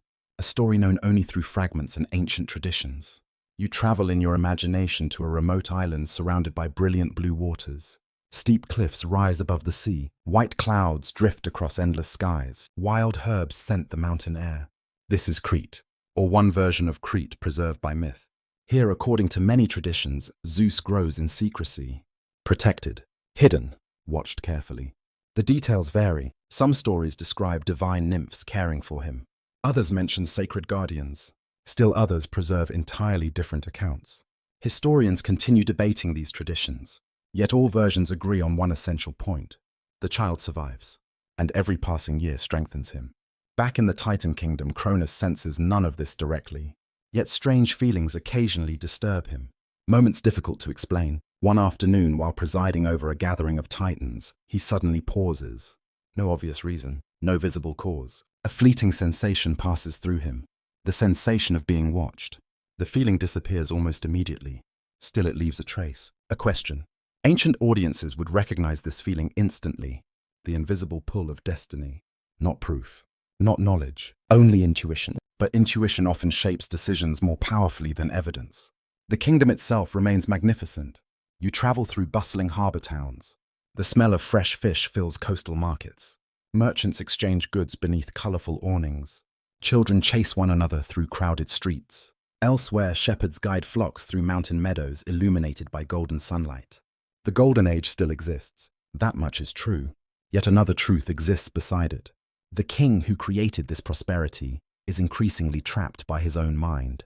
Fear narrows his world. Gradually, almost invisibly. The more he worries about tomorrow, the less he appreciates today. This transformation reveals one of the deepest themes within his story. Power alone cannot guarantee peace. Success alone cannot guarantee happiness. A kingdom may flourish while its ruler suffers. One evening, a particularly unusual event occurs. The sky remains clear. The sea remains calm. Nothing appears extraordinary. Then a solar halo forms around the setting sun. A brilliant ring of light. Golden, radiant, almost supernatural. People across the kingdom stop to watch. Many interpret the phenomenon differently. Some see blessing, others see warning. A few see nothing meaningful at all. Ancient societies often responded this way to celestial events. Meaning depended upon perspective. Yet for Cronus, the sight proves deeply unsettling. He cannot explain why. The image simply feels significant. The sensation remains with him long after darkness falls. That night, he seeks guidance from seers and priests. Their answers vary. Some urge caution. Others recommend patience. A few suggest the signs point toward transformation rather than disaster. Transformation. The word troubles him. Because transformation implies change. And change always carries uncertainty. The years continue their steady march. Zeus grows stronger. Cronus grows more suspicious. Rhea grows quieter. The distance between them expands. Not dramatically. Not publicly, but undeniably. Meanwhile, stories begin spreading through remote regions. Stories of an extraordinary young figure living far from the Titan kingdom. Most dismiss them. Legends emerge constantly. Why pay attention? Yet certain details repeat often enough to attract notice. Unusual strength, unusual wisdom, unusual charisma. The rumors remain vague. Too vague to inspire alarm. Still they exist, like distant thunder beyond a clear horizon. One night, shortly before dawn, Cronus experiences another vision, or perhaps another dream. Ancient storytellers never fully agree. He stands within his throne room. The hall appears empty, silent. Then he hears footsteps. Not a child's footsteps this time. The footsteps of a grown man, confident, steady, approaching. The figure remains hidden by shadow. Cronus attempts to speak. No words emerge. The figure continues forward. Closer, closer. Then he awakens. The darkness of the chamber surrounds him. Cold air brushes across his skin. Outside, the first birds begin singing. Morning approaches. The dream provides no answers. Only anticipation. Only uncertainty. Only fear. And somewhere beyond the reach of his imagination, destiny continues gathering strength. Because the hidden child is no longer truly a child. And before long, the future will begin walking toward the Titan King in earnest. The years move quietly across the world. Seasons change. Harvests come and go. Stars continue their endless journey across the heavens. To most observers, the Titan Kingdom remains strong. Its rivers still nourish fertile lands. Its cities remain prosperous. Its sacred groves remain untouched. The Golden Age endures. Yet beneath its peaceful surface, invisible currents have begun to shift. Far away, hidden from the eyes of Cronus, Zeus has grown into adulthood. The child once concealed within a cave is now a young god. Strong, intelligent, patient. And unlike his father, he has spent his youth listening to stories rather than ruling kingdoms. Stories about justice. Stories about courage. Stories about the suffering caused by fear. Stories about the ruler who swallowed his own children. Whether every detail of those stories was accurate remains uncertain. Ancient traditions often evolve over generations. Yet one truth remains unchanged. Zeus knows who Cronus is, and Cronus does not know him. That imbalance will soon become very important. You stand upon a high mountain path overlooking the sea. The morning sun illuminates distant cliffs. The scent of wild sage drifts through the breeze. Below, waves strike the shoreline in rhythmic patterns. Here, according to many traditions, Zeus pauses before beginning the most dangerous journey of his life. Not a journey across oceans, not a journey into battle, a journey into the heart of the Titan kingdom itself. For destiny has finally reached a turning point. The hidden child can remain hidden no longer. Ancient myths preserve several different versions of what happens next. Some describe assistance from Gaia. Others emphasize the wisdom of Meti, the Titaness associated with cleverness and deep thought. In many traditions, it is Meti who helps Zeus understand that strength alone will not defeat Cronus. Wisdom must come first. Patience must come first. The lesson matters, because unlike Uranus, unlike Cronus, Zeus does not rush toward confrontation, at least not yet. Instead, he prepares, and preparation often changes history more than violence ever does. The journey eventually brings him to the royal court, not as a conqueror, not as a challenger, as a stranger, a newcomer, someone easily overlooked. You walk through the great halls of the palace as preparations unfold. Torchlight dances across stone walls. The scent of cedar wood fills the air. Servants move quietly through corridors. Everything appears normal. Yet unseen by nearly everyone, destiny has crossed the threshold. The stranger enters the court. Ancient sources describe him in different ways. A cupbearer, a servant, a visitor. The details vary. The symbolism remains powerful. The future often arrives disguised, not as something obvious, but as something ordinary. That is exactly what makes it dangerous. Cronus notices the newcomer only briefly. Why would he pay special attention? The court receives visitors regularly. Merchants, messengers, travelers, priests. One more face means little. Yet something about the stranger feels strangely familiar. Not enough to inspire suspicion, only enough to create a fleeting sense of discomfort. The sensation passes quickly. Still, it leaves a trace. The same way a distant bell leaves an echo after the sound has faded. Days pass. Then weeks. The stranger remains, observing, listening, learning. Meanwhile, Zeus studies everything. The palace, the court, the king. Most importantly, he studies the consequences of fear. He sees how isolated Cronus has become, how few genuine friendships remain, how conversations often stop when the king approaches, how uncertainty follows him like a shadow. The realization carries unexpected sadness. Because Zeus expected a monster, instead he finds something more complicated. A man imprisoned by his own choices. Ancient mythology often works this way. Its greatest figures are rarely simple. Heroes possess flaws. Villains possess wounds. The lines between them remain blurred. One evening, Zeus watches Cronus standing alone upon a balcony overlooking the sea. Moonlight reflects across dark waves. The scent of salt drifts upward from the cliffs below. The king appears older somehow, not physically. Emotionally, the years have weighed heavily upon him. For a moment, Zeus wonders whether fate itself feels sorrow, whether destiny ever regrets the suffering it creates. The question has no answer, at least none preserved by myth. Elsewhere within the palace, Rhea senses something unusual. The feeling arrives gradually, an intuition, a subtle awareness. Ancient storytellers frequently attributed such moments to divine perception. Perhaps. Or perhaps mothers simply notice things others miss. When she first sees the stranger, something stirs within her memory. She cannot explain it. The sensation feels impossible. And yet, the resemblance exists. A gesture, a glance, a certain way of standing. Tiny details, easy to dismiss, yet impossible to ignore completely. For the first time in many years, hope awakens. Carefully, quietly, almost fearfully. Hope can be dangerous after long disappointment. Rhea understands that better than most. She says nothing. Not yet. But her attention sharpens. Her observations become more deliberate. And gradually certainty begins replacing intuition. Meanwhile, another sign appears, one that many at court cannot ignore. During a sacred ceremony, the palace fire suddenly flares unusually high. Golden flames leap toward the ceiling. The light fills the chamber with unexpected brilliance. Priests exchange uncertain glances. Some interpret the event as blessing. Others suggest warning. As always, opinions differ. Ancient people rarely agreed on omens. The mystery itself gave them power. Cronus watches the flames carefully. The sight unsettles him, though he cannot explain why. The same feeling returns later that night. the feeling that something approaches, something important, something inevitable. He walks through silent corridors after midnight. The palace sleeps around him. Torchlight flickers softly against stone. Outside, the wind moves through olive trees. The world feels strangely still. Then he pauses. For a brief moment, he hears footsteps somewhere ahead. Steady footsteps. Confident footsteps. The sound echoes faintly through the darkness. When he rounds the corner, no one remains. The corridor stands empty. The silence returns. Yet the sensation lingers. Ancient storytellers would have loved such a moment, not because it proves anything, because it symbolizes everything. The future is close enough to hear, yet still hidden from sight. Days later, the final stage of Zeus's plan begins. The opportunity has arrived.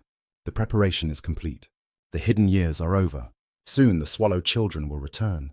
Soon the prophecy will move from possibility into reality.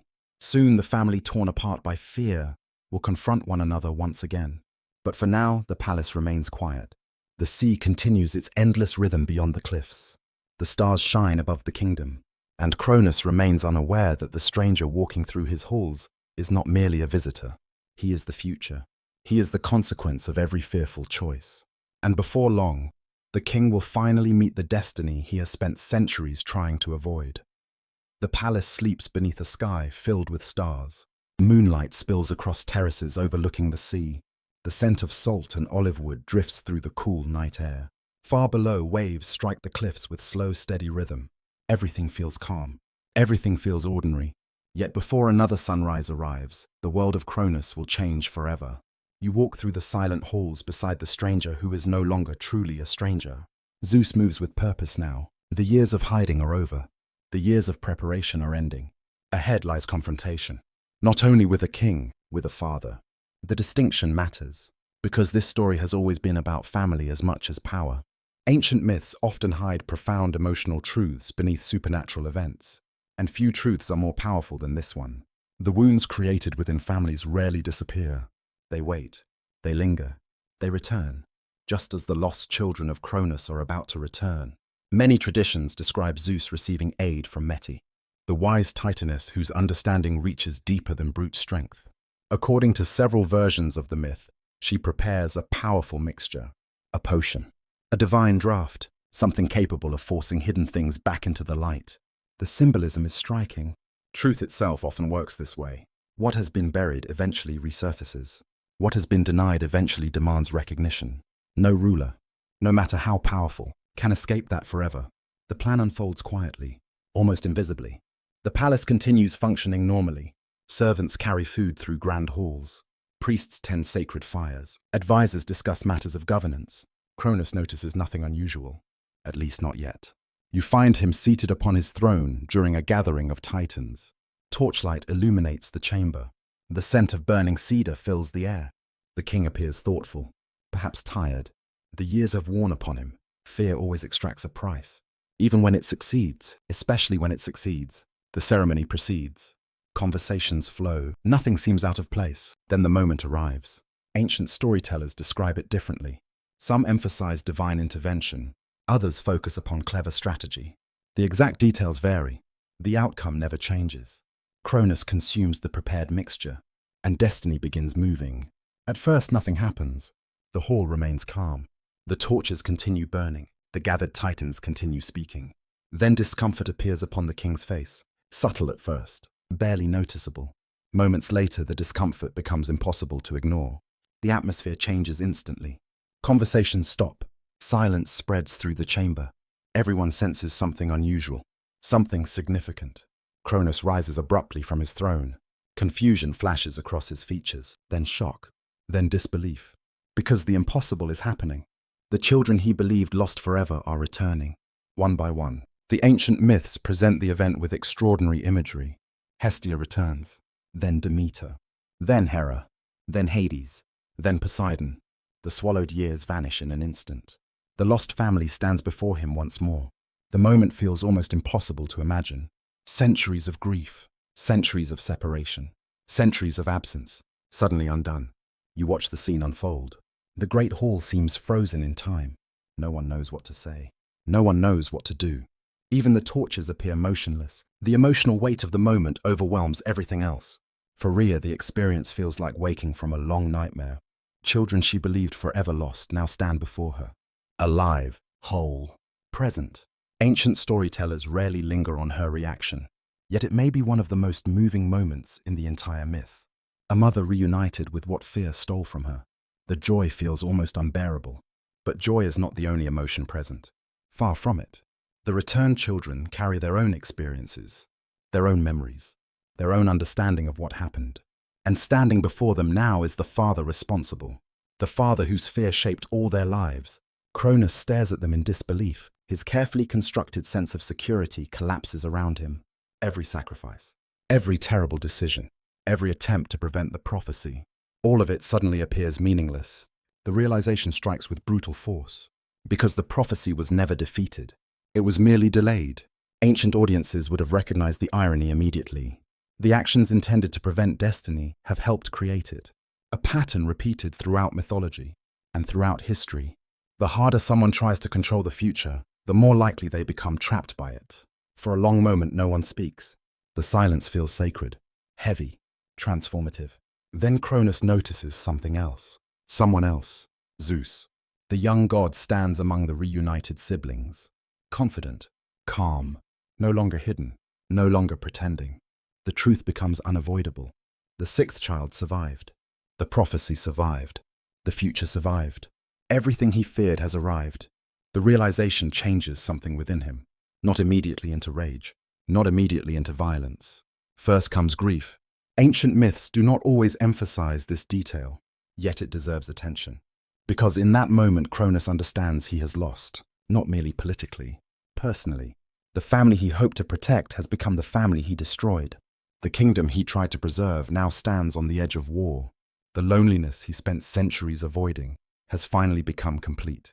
You follow him as he leaves the hall. The corridors feel darker now. The torchlight seems colder. Outside, clouds drift across the moon. The sea crashes against distant cliffs. Everything sounds louder, more urgent. For the first time in centuries, Cronus truly stands alone. The illusion has shattered. And beyond the palace walls, news spreads rapidly. The children of Cronus have returned. The hidden son has revealed himself. The prophecy lives. Across the Titan kingdom, reactions vary. Some remain loyal to the king. Others feel drawn towards Zeus. Many simply feel uncertain. The world they have always known suddenly seems fragile. The Golden Age appears less eternal than it once did. Ancient societies often understood this feeling well. The realization that every age eventually changes. Every kingdom eventually faces transition. Every ruler eventually confronts limits. That realization now confronts Cronus directly. Meanwhile, Zeus and his siblings begin speaking openly for the first time. The reunions are emotional, complicated. Not every wound heals instantly.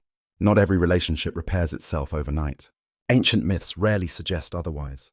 Yet a powerful bond exists between them. Shared suffering, shared destiny, shared purpose. Together they represent something larger than themselves. A new generation, a new possibility, a new future. And futures rarely arrive without resistance. Far above the world, storm clouds begin gathering around distant peaks. Thunder murmurs beyond the horizon. The signs feel unmistakable. The age of quiet fear is ending. The age of open conflict is beginning. Because a kingdom can survive prophecy, a family can survive separation. But once destiny steps into the light, it can no longer be ignored. And somewhere beyond the mountains, armies of titans and gods are already beginning to choose sides. The war for the cosmos approaches, and nothing will ever be the same again.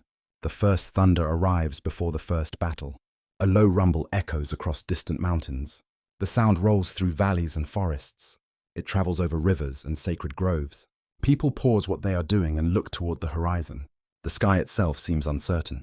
Dark clouds gather where blue skies once ruled. The wind shifts, the air changes, and everywhere the same question begins to spread. What happens now? The answer will shape the future of gods and mortals alike. You stand upon a rocky ridge overlooking the Titan kingdom. The sea glimmers beneath a grey sky. The scent of rain drifts through the air. Far below, roads fill with travelers carrying news from one region to another. The hidden sun has returned. The swallowed children have returned. The prophecy has returned. And now every Titan must decide where loyalty belongs. The choice is rarely simple. Ancient myths often reduce great conflicts into opposing sides. Reality feels more complicated. So does mythology when examined closely. Many titans remain loyal to Cronus, not because they approve of every decision, not because they are blind to his flaws, but because he has ruled for ages. He brought prosperity. He created stability. He helped build the world they know. To abandon him feels like abandoning an era itself. Others look towards Zeus. They see courage, possibility, renewal, the chance to move beyond fear, the chance to create something new. Neither side believes itself evil. That is another reason the story endures. The greatest conflicts often emerge when competing visions of the future collide, not when good confronts evil. The preparations begin. Across the kingdom, sacred fires burn through the night. Messengers travel endlessly between strongholds. Alliances form. Promises are made. Old friendships are tested. The peaceful rhythms of the Golden Age slowly give way to something else. Uncertainty. You walk through the halls of Cronus's palace. The atmosphere feels completely different now. The warmth that once filled these chambers has faded. Conversations are shorter. Voices are quieter. Eyes are more cautious. The king himself appears transformed. Not physically, emotionally. The uncertainty that haunted him for centuries has finally become reality. And strangely, that reality brings a certain clarity. Fear no longer concerns an invisible future. It concerns a visible enemy, a visible sun, a visible challenge. There is something almost tragic about the change. For the first time in many years, Cronus seems focused, determined, alive. The irony is difficult to miss. Ancient storytellers often recognize this paradox. Some people spend so much time fearing a crisis that they almost welcome it when it finally arrives. At least uncertainty ends. One evening you find Cronus standing beside a sacred fire. The flames cast golden light across his face. The scent of cedar smoke drifts into the darkness. Around him gather titans who have chosen loyalty. Oceanus remains distant from the conflict in many traditions. Others make different choices. The ancient sources disagree. Historians continue debating which stories preserve older traditions. Yet all versions agree that powerful allies stand beside the king. For a moment the scene resembles earlier years. The ruler surrounded by supporters. The kingdom united. But only for a moment. Because the fractures are impossible to hide now. Across the world, Zeus gathers allies of his own. You travel in imagination to a remote mountain sanctuary where the young god meets with his siblings. Night covers the landscape. Stars shine above snow-covered peaks.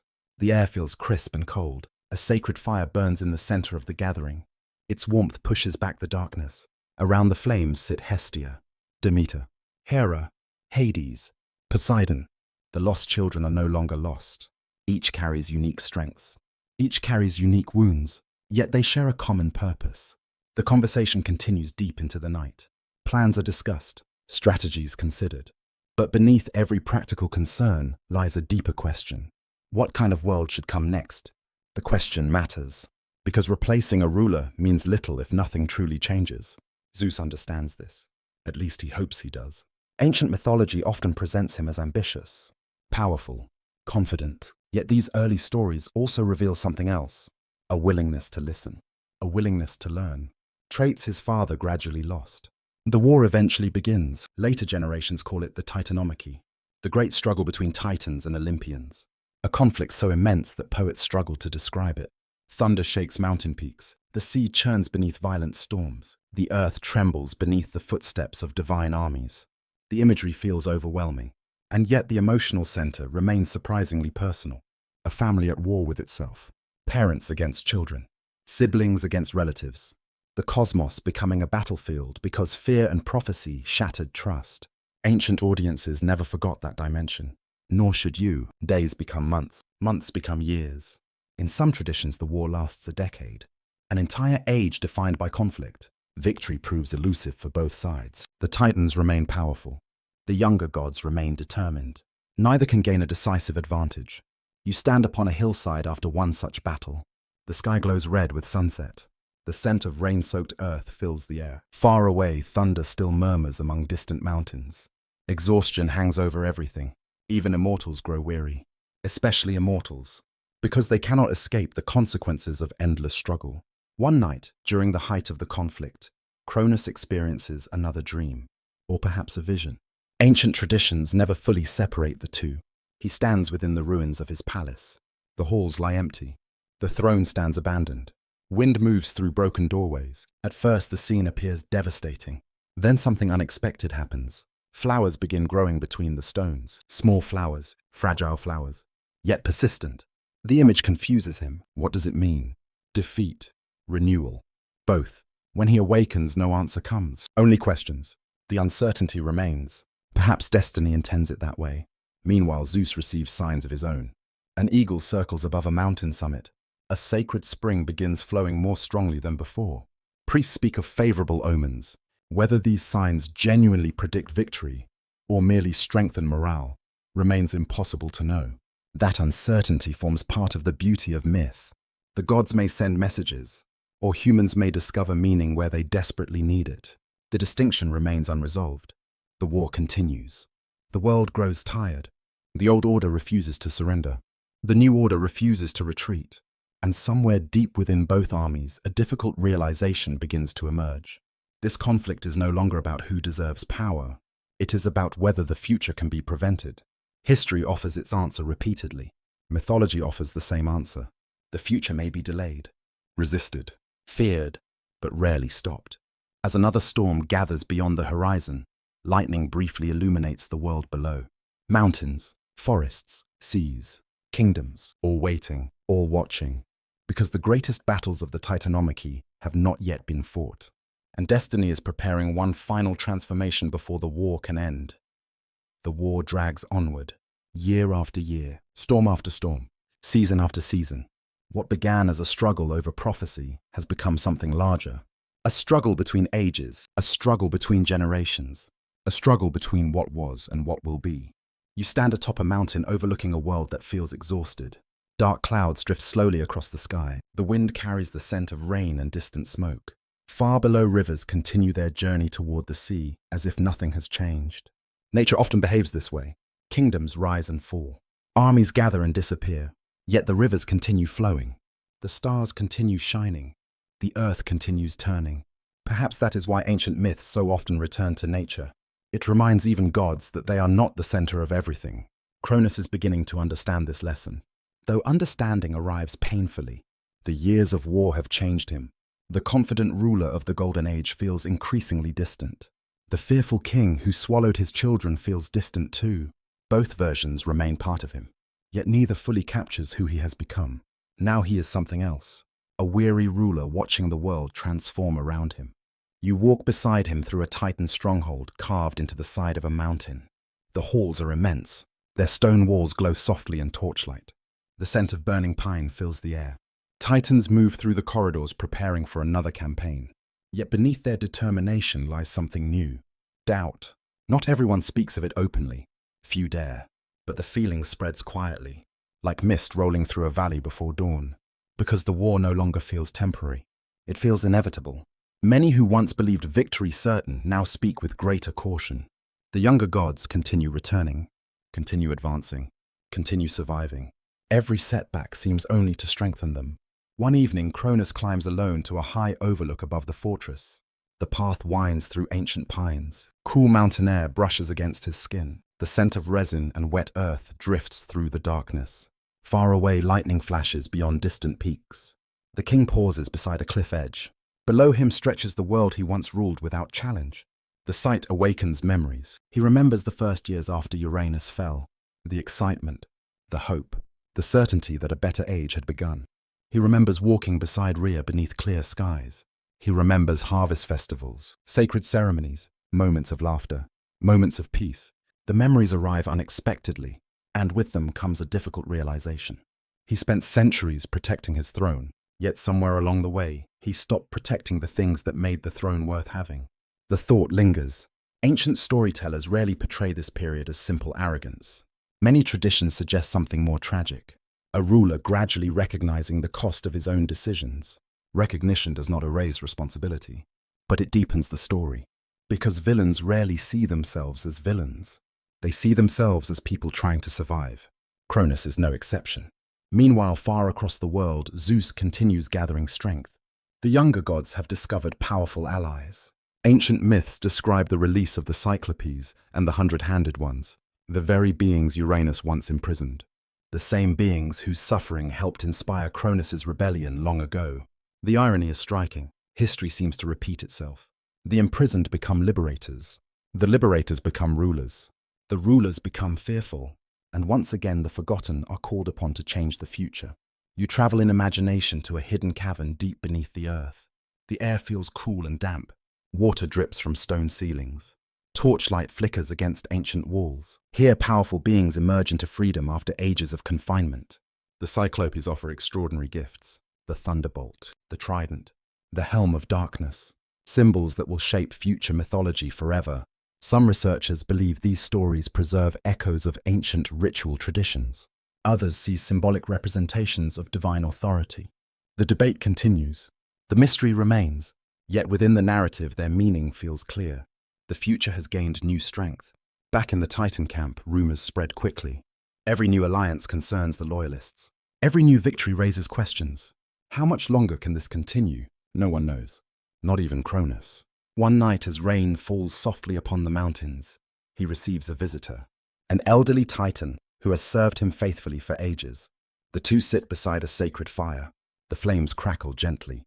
The scent of smoke drifts upward into the darkness. For a long time, neither speaks. Then the old Titan asks a simple question. Do you regret it? The words hang in the air. No explanation follows. None is needed. Both understand. The question concerns everything. The rebellion against Uranus. The swallowed children. The war. The choices that brought them here. Cronus does not answer immediately. Outside rain taps softly against stone. The wind moves through distant trees. At last he speaks. And his answer is complicated. Some things he says were necessary. Some things he no longer knows. The honesty surprises even him, because certainty has been slipping away.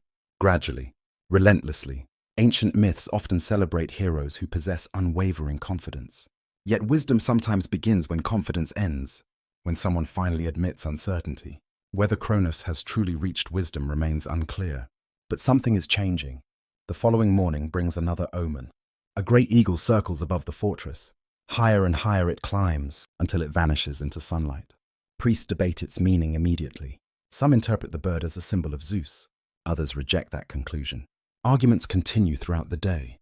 Ancient people loved omens, not because they provided answers, because they provided opportunities for interpretation. The same sign could inspire hope or fear depending upon who observed it. Cronus listens to the debates without participating. The eagle remains in his thoughts, not as a threat. As a reminder, the sky belongs to the future now. The realization feels strange, and strangely peaceful. For the first time in many years, he begins considering a possibility he once refused to entertain. What if defeat is inevitable? The question would have horrified him centuries earlier. Now it simply feels honest. The war continues. Battles rage across mountains and seas. Thunder shakes the heavens. The world trembles beneath divine conflict. Yet within the heart of the Titan King, another battle unfolds. A quieter battle, a more important one. The battle between resistance and acceptance, between fear and understanding, between the man he became and the man he once hoped to be. As night settles once more across the weary world, sacred fires burn atop distant hills. Stars emerge between drifting clouds. The wind carries the scent of rain across sleeping valleys. And somewhere beyond the horizon, the final confrontation draws steadily closer. The throne of the Titans still stands, but its shadow grows shorter with each passing day, for destiny has almost completed its long journey, and soon Cronus will face not merely his enemies. He will face the consequences of an entire lifetime. The end arrives quietly, not at first, of course. At first there is thunder, lightning, the clash of divine powers across mountain peaks and storm-dark seas. There are cries of victory and cries of loss. There are armies moving beneath troubled skies. Yet when the final turning point comes, it carries a strange stillness, because every great conflict eventually reaches a moment when the outcome becomes clear. And tonight, you stand beside Cronus as he approaches that moment. The air feels cold. A powerful wind sweeps across the highlands.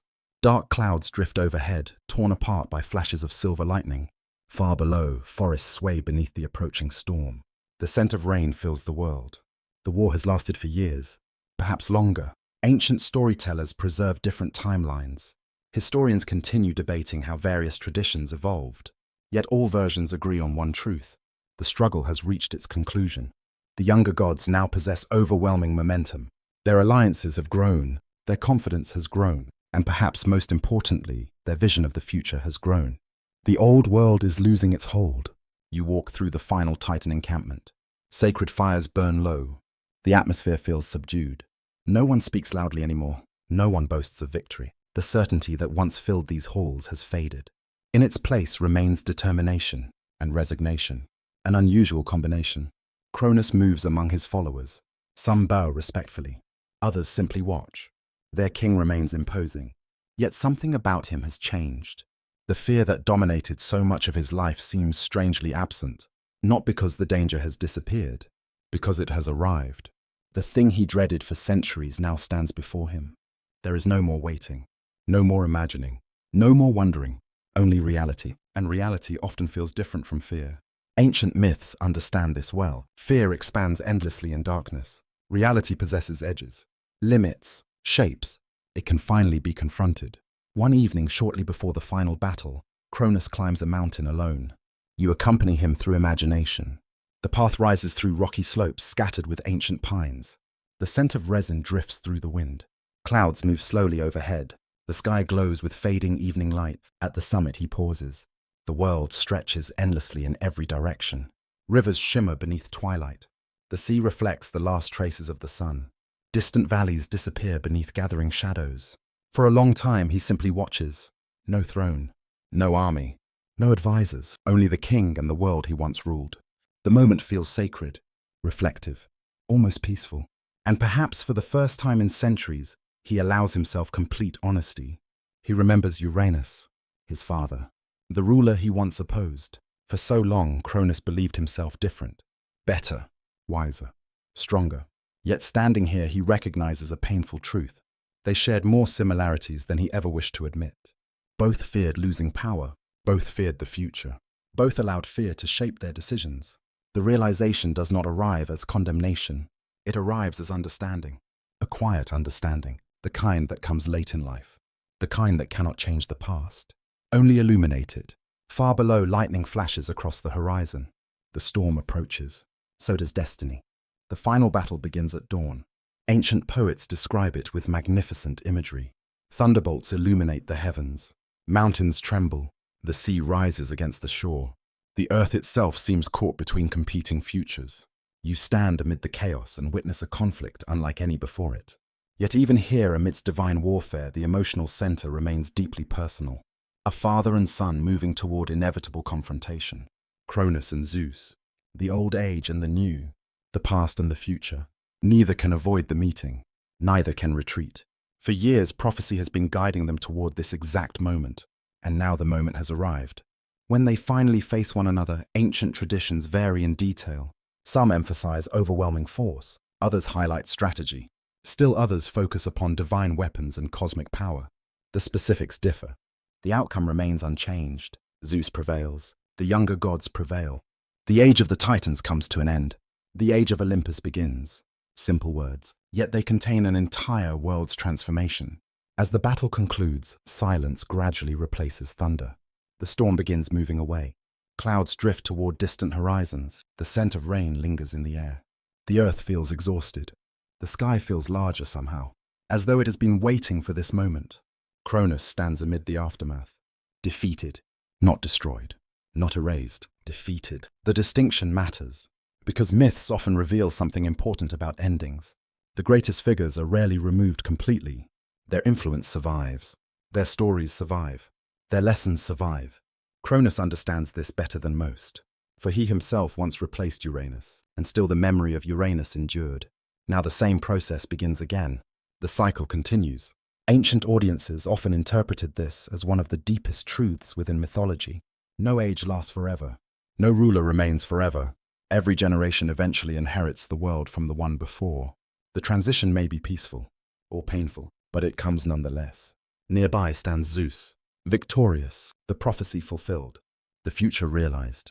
For a moment, the two simply regard one another, father and son, enemy and successor, mirror and reflection. The scene feels strangely emotional, because Zeus now faces the same challenge that once confronted Cronus. How will he use power? Will he learn from history or repeat it? The myths themselves offer a complicated answer, but that belongs to another story. Today remains Cronus's story, and his story is approaching its final transformation. Ancient traditions disagree regarding what follows. Many describe his imprisonment within Tartarus. Others preserve more merciful endings. Some later traditions even suggest reconciliation and eventual honor.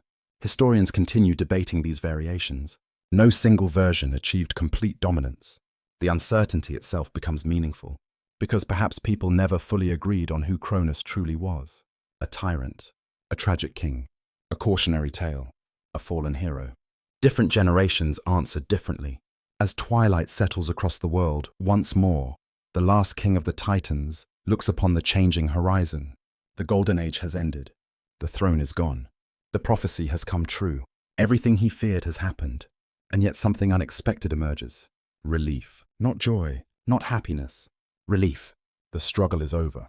The waiting is over. The fear is over. The future has finally arrived. For centuries he sacrificed the present trying to prevent tomorrow. Now tomorrow stands before him. And the world continues. The rivers still flow. The stars still shine. The wind still moves through olive trees. Life continues, as it always does. And far beyond the battlefield, beyond the storms, beyond the fading echoes of war, another chapter of existence is already beginning. While for Cronus, a different chapter now awaits. One not of kingship, but of memory. One not of power, but of legacy. The war is over. The thunder has faded. The storms have moved beyond the horizon. Across the world, rivers continue flowing toward the sea. Olive groves sway beneath gentle winds. Birds sing among mountain pines. Nature resumes its quiet rhythm. It always does. The universe rarely pauses for even the greatest tragedies. And so as Olympus rises into power, another story begins. A quieter story. A lonelier story. The story of Cronus after the throne. You stand at the edge of a vast and shadowed realm. The air feels cool and still. Ancient stone stretches into darkness. Torchlight flickers against distant walls. The scent of damp earth lingers in the silence.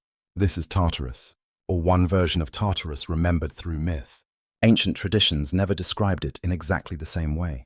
Some imagined a prison deep beneath the world. Others envisioned something more symbolic. A place of separation. A place where fallen powers confront themselves. Historians continue debating these interpretations. Yet whatever Tartarus truly represented, one truth remains clear. Cronus has entered a world very different from the one he once ruled. The contrast feels almost overwhelming. For ages every morning brought responsibility. Every day brought decisions. Every evening brought concerns about the future.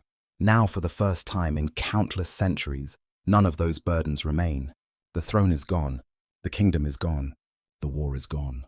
Only memory remains. And memory can be a difficult companion. You walk beside him through long corridors carved from ancient stone. The silence feels immense. No advisors approach. No messengers arrive. No sacred ceremonies await. The absence itself becomes noticeable. Ancient rulers often define themselves through responsibility. Remove the responsibility, and a question emerges. Who remains? Cronus must confront that question now, perhaps for the first time. One evening he sits beside a faintly glowing fire. The flames burn low. Their light barely reaches the surrounding darkness. The scent of cedar smoke drifts gently through the air. The scene feels strangely familiar. How many times had he sat beside sacred fires during his reign? How many decisions had been made beneath their glow? Now the fire illuminates no court, no palace, only a fallen king and his thoughts. The irony does not escape him. Ancient myths often explore this transformation, the journey from power toward reflection, the journey from action toward understanding. For some figures, the transition never comes. For Cronus, it finally has. At first, the memories arrive unexpectedly. A harvest festival, a conversation with Rhea, a walk through a sunlit olive grove, the laughter of children during the earliest years of the Golden Age. These memories surprise him because they come before the darker ones, before the fear, before the prophecy, before the choices that reshaped everything. Perhaps memory works this way for a reason. Perhaps it reminds us who we were before reminding us who we became. The days pass quietly, or perhaps years pass. Time behaves strangely in myth, especially in places removed from the ordinary world. Cronus begins reflecting upon the path that led him here. Not defensively, not angrily, honestly. At least more honestly than before. Ancient storytellers rarely portray this process as immediate. Wisdom seldom arrives in a single revelation. It emerges gradually, like dawn spreading across a dark landscape. One realization returns again and again. The prophecy itself never truly destroyed him. Fear destroyed him. The distinction matters. Had he responded differently, perhaps events would have unfolded differently, or perhaps not. The mystery remains unresolved. Ancient traditions often leave such questions unanswered, because certainty would diminish the lesson. The uncertainty forces reflection, and reflection was always part of mythology's purpose. Far above Tartarus, life continues. Olympus grows stronger, new stories emerge, new heroes rise, new adventures capture the imagination of gods and mortals alike.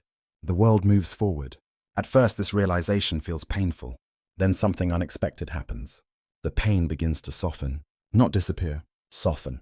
Because resistance requires energy, and eventually even kings grow tired. One night a dream comes, or perhaps a vision. Ancient storytellers never fully distinguish between them. Cronus finds himself standing once more within the Golden Age. The sky shines brilliant blue. Fields stretch toward distant hills. The scent of wheat drifts upon warm breezes. Children laugh beside rivers sparkling in sunlight. The world appears exactly as it once did. At first, joy fills him. Then he notices something unusual. The landscape continues thriving without him. The rivers flow without him. The harvests grow without him. Life itself requires no throne, no king, no single ruler. The realization feels humbling and strangely comforting. When he awakens, the dream remains vivid. For hours he sits quietly beside the fading fire, considering its meaning. Ancient myths often use dreams this way, not as predictions, as revelations. The future no longer concerns him. The dream concerns perspective. The world was never truly his to possess, only his to serve. The lesson arrives late, but it arrives. Elsewhere, another tradition survives. A different interpretation of Cronus's fate. Some ancient sources suggest that he was not imprisoned forever. Some tell of eventual release. Some place him within distant blessed lands, a ruler not of punishment but of peace. Historians continue debating these traditions. No consensus exists, and perhaps that uncertainty feels appropriate, because people never fully agreed on Cronus himself. Was he monster or victim? Tyrant or tragic figure? Destroyer or protector? The answer depends upon where one chooses to look. Most likely he was all of them. Human beings often seek simple categories. Mythology rarely provides them. The greatest figures remain complicated. That complexity keeps them alive. One evening, as silence settles across Tartarus once more, Cronus gazes toward a distant opening where faint starlight filters into darkness. The sight reminds him of countless nights spent watching the heavens. The stars appear unchanged. The same stars that watched Uranus rule, the same stars that watched the Golden Age begin, the same stars that witnessed the Titanomachy, the same stars now shining above Olympus. Generations pass beneath them. Ages rise and fall beneath them, yet they remain. The image feels symbolic. The stars endure because they do not cling. They simply shine. The thought lingers. And for perhaps the first time since losing his throne, true calm begins settling within him. Not complete peace. Not yet. But the beginning of it. A small light within a long darkness. And far above the world, mortals are already beginning to tell stories about the fallen king. Stories that will shape his legacy for thousands of years to come. Long after the war ends, the stories begin. At first they travel slowly, carried by sailors crossing moonlit seas, shared beside sacred fires in remote villages, whispered within temples scented with incense and olive oil. The stories move from voice to voice, generation to generation, and with each retelling, Cronus begins a second life. Not as a king, as a memory. You walk through an ancient harbor town at dusk. Fishing boats rock gently against wooden docks. The scent of salt and tar fills the air. Seagulls circle above the water. Merchants pack away goods as twilight settles across the shoreline. Nearby, a storyteller gathers listeners around a fire. Children sit cross-legged upon the ground. Travelers pause during their journeys. Old men lean upon walking staffs. The flames crackle softly, and the tale begins. The listeners hear of a Titan king, a ruler who once governed the world itself, a ruler whose reign belonged to a lost golden age. Yet even here the details vary. One storyteller describes Cronus as wise and generous. Another emphasizes his fear and cruelty. A third focuses upon the tragedy of prophecy. Each version contains truth. Each version leaves something out. That is the nature of memory. Ancient Greece never possessed a single mythology. Different cities preserved different traditions. Different regions favored different interpretations. The stories evolved, adapted, changed. Historians continue studying these variations today, and perhaps the variations themselves reveal something important. People remembered Cronus according to the lessons they most needed. In some places, he became a warning, a cautionary example of what happens when rulers allow fear to guide them. In others, he remained a symbol of prosperity, a reminder of a lost age when life seemed simpler and more abundant. Neither image completely replaced the other. Both survived. You travel inland toward fertile farming regions where golden wheat sways beneath summer breezes. The scent of warm earth rises from freshly turned fields. Farmers work beneath bright skies. Children play beside irrigation channels sparkling in sunlight. Here stories about Cronus often sound different. Less concerned with war, less concerned with prophecy, more concerned with abundance. Many ancient Greeks associated his reign with agricultural plenty, a time when the earth offered its gifts freely, a time before hardship became common. The symbolism runs deep. Harvests depend upon cycles: planting, growth, decline, renewal. The same pattern appears throughout Cronus's life, and throughout mythology itself. One evening you sit beside a farmer watching the sunset. The sky glows gold and amber. The scent of harvested grain fills the cooling air. As darkness approaches, he tells his children a story, not about Zeus, not about thunderbolts, about the old king, the king who ruled during humanity's happiest age. The children listen with wonder. To them, the golden age feels almost magical, a distant dream, a paradise that vanished long ago. The image would have been familiar to many ancient listeners. Every generation tends to imagine a better age somewhere in the past, a lost simplicity, a lost harmony. Cronus became closely linked with that longing, perhaps more than any other figure in Greek mythology. Elsewhere, however, different memories survive. You travel to a temple illuminated by torchlight. The scent of incense curls upward into the night. Priests chant softly beside sacred fires. Here the story emphasizes responsibility, the danger of allowing fear to dominate judgment, the danger of sacrificing love for control, the danger of trying to imprison the future. These lessons resonate deeply because they extend beyond mythology. They touch something universal. Parents fear for their children. Rulers fear losing authority. Communities fear change. The details vary. The emotions remain familiar. That familiarity helps explain why Cronus endured in memory. He was not merely powerful. He was understandable. Even when his actions seemed monstrous, ancient audiences recognized aspects of themselves within him, and that recognition made the story harder to forget. One night beneath a sky crowded with stars, you visit a shrine dedicated to older traditions. The structure stands among ancient olive trees. Its stone walls glow softly beneath moonlight. The scent of wild herbs drifts through the air.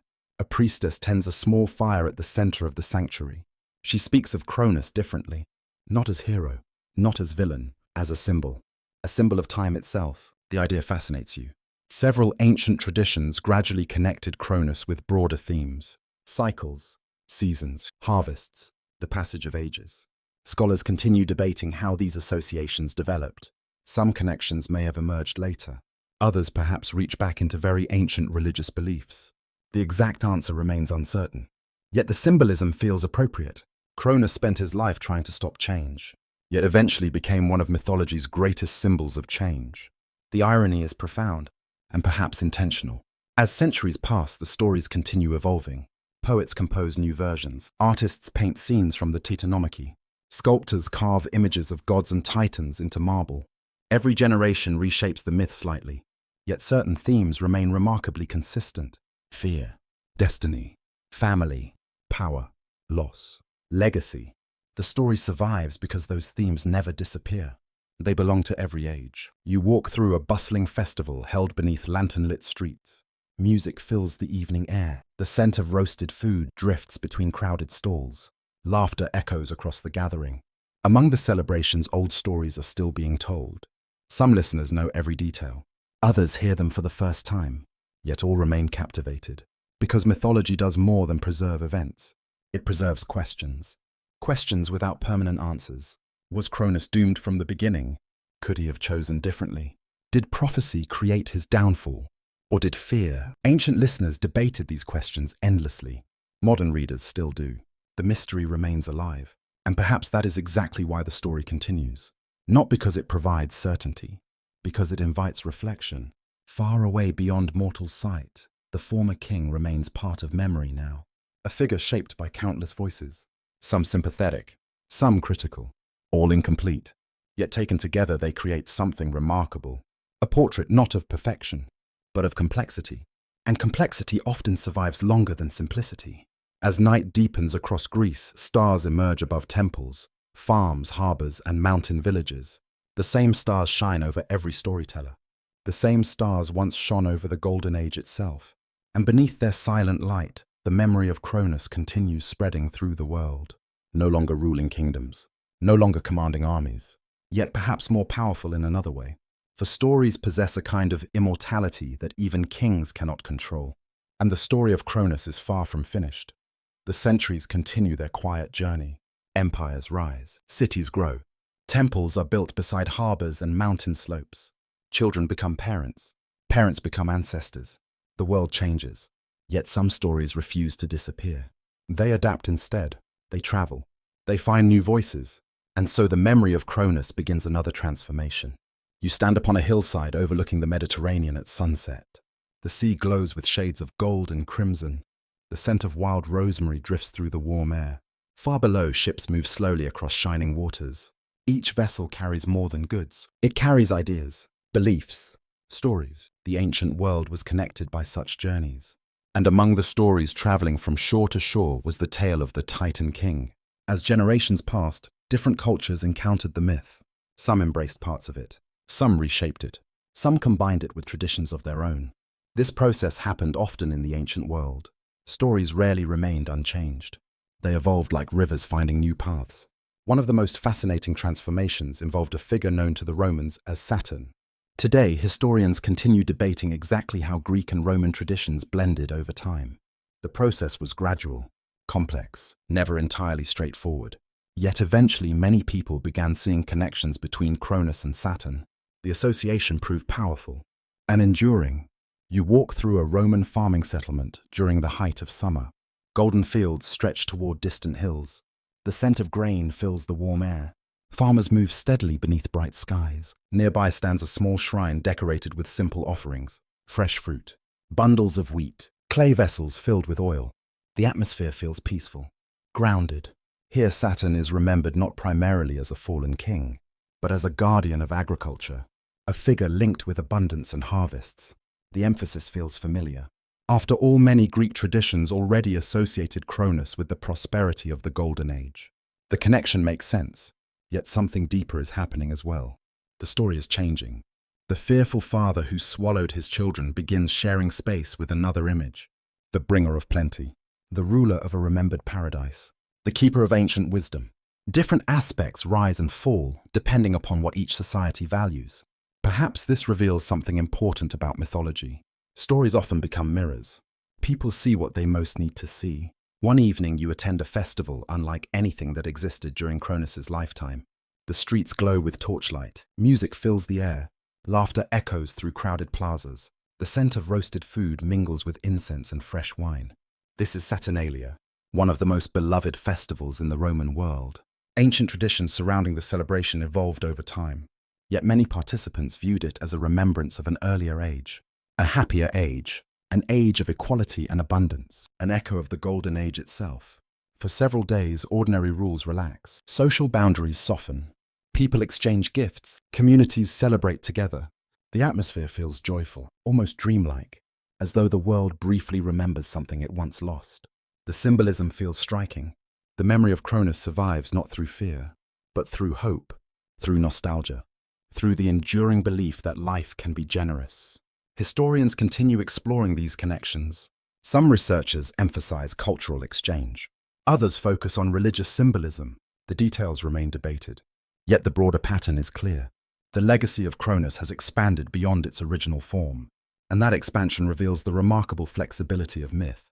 One generation sees a warning, another sees a promise. Both interpretations survive. You travel next to a grand temple dedicated to Saturn. Massive stone columns rise toward the sky. The scent of incense drifts through cool marble halls. Sunlight streams through open courtyards. Priests move quietly between altars. The atmosphere feels solemn, reflective. Standing here, it becomes easier to understand why ancient people preserved these stories, not merely because they entertained, because they helped explain life's cycles, growth and decline, victory and loss.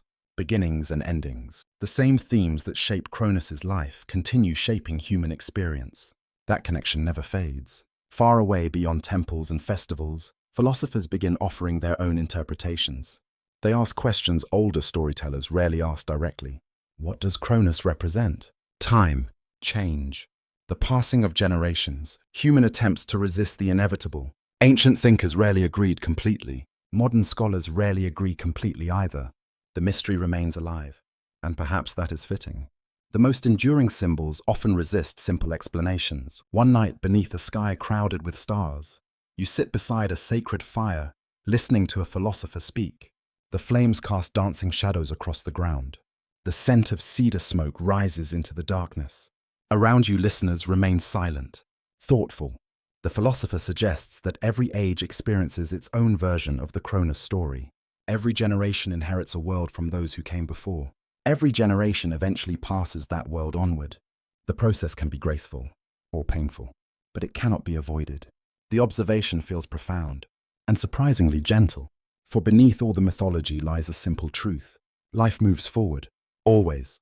The same lesson appears throughout nature. The seasons change. The moon waxes and wanes. Children grow into adults. Nothing remains fixed forever. Cronus spent much of his life fighting that reality. His legacy endures partly because people recognize the struggle. Many have felt it themselves. The desire to hold on to what is familiar, the fear of losing what is loved, the hope that certain moments might last forever. Myth transforms those emotions into stories. Stories transform them into wisdom.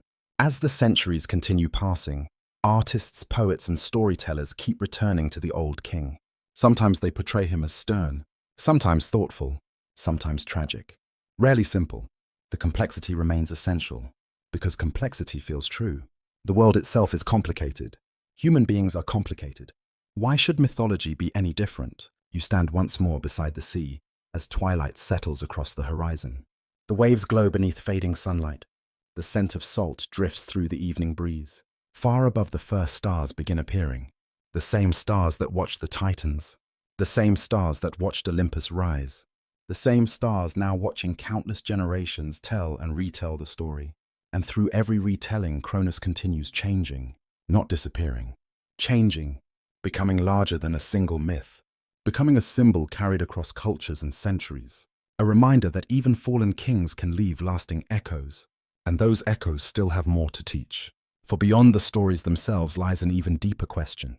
What was the Titan kingdom truly meant to represent? The answer waits in the final chapters of his legacy. The stories have traveled far, across mountains and islands, across temples and marketplaces, across centuries. The name of Cronus survives. The memory of the Titans survives. Yet now, as the night grows quieter, you find yourself asking a different question. Not what happened, but why it mattered. Why did generations continue telling this story? Why did poets preserve it? Why did priests repeat it? Why did listeners gather beside sacred fires to hear it again and again? The answer lies beyond battles, beyond prophecies, beyond even the gods themselves. It lies within what the Titan kingdom came to represent. You stand upon a hill overlooking an ancient Greek valley. The moon hangs low above distant mountains. Olive trees sway gently in the cool night breeze. The scent of wild thyme drifts through the darkness. Far below, scattered lights glow from homes and temples. The scene feels peaceful, timeless, and beneath such skies, ancient people often reflected upon the same mysteries that still occupy human hearts. Change, loss, time, destiny. The story of Cronus speaks to all of them. At first glance, the Titan kingdom appears simple. A lost golden age. A paradise before Olympus. A world that vanished. Yet mythology rarely operates only on the surface. Ancient audiences understood symbols instinctively. They knew that stories could reveal truths without stating them directly. The Titan kingdom became one of those truths, a reflection of humanity's relationship with the past. Every culture possesses some memory of a better age, an earlier time imagined as more harmonious, more innocent, more complete. The details vary. The longing remains familiar. Greek mythology expressed that longing through the reign of Cronus. The Golden Age represented more than prosperity. It represented the dream of permanence, a world untouched by decline, a world untouched by uncertainty, a world where happiness seems secure. Yet the myth refuses to leave that dream unchallenged, because even the Golden Age changes. Even paradise evolves. Even the most powerful king cannot stop time. The lesson feels surprisingly gentle and surprisingly profound. You walk beside a river illuminated by moonlight. The water moves steadily over smooth stones. Its surface reflects the stars. The sight invites reflection. Ancient philosophers often compared life to flowing water. You cannot step into the same river twice. The river changes. You change. Everything changes. Cronus spends much of his story resisting that truth. And perhaps that is why listeners continue recognizing themselves within him. Most people have experienced the same impulse. The desire to preserve a cherished moment. To hold on to a beloved relationship. To keep the future from altering the present. The desire feels natural, human. Yet the myth suggests a difficult reality. Life cannot remain still. Neither can love. Neither can kingdoms. Neither can ages. The more tightly something is grasped, the more likely it becomes damaged. Cronus learned this through tragedy. The story invites listeners to learn it through reflection instead. One evening you sit beside a sacred fire while an old teacher speaks to a group of students. The flames dance softly. The scent of cedar smoke fills the air. Above, countless stars shine across the heavens. The teacher asks a simple question. What destroyed the Titan kingdom? Several answers emerge immediately. Zeus, prophecy, war, the younger gods. The teacher nods, then gently suggests another possibility. Fear. The conversation falls silent, because fear appears throughout the story. Fear shapes Uranus. Fear shapes Cronus. Fear shapes countless decisions. The pattern repeats across generations. Ancient storytellers noticed this. That is why the myth remains relevant. Its central conflict is not truly between Titans and Olympians. It is between fear and acceptance, between control and trust, between resistance and growth.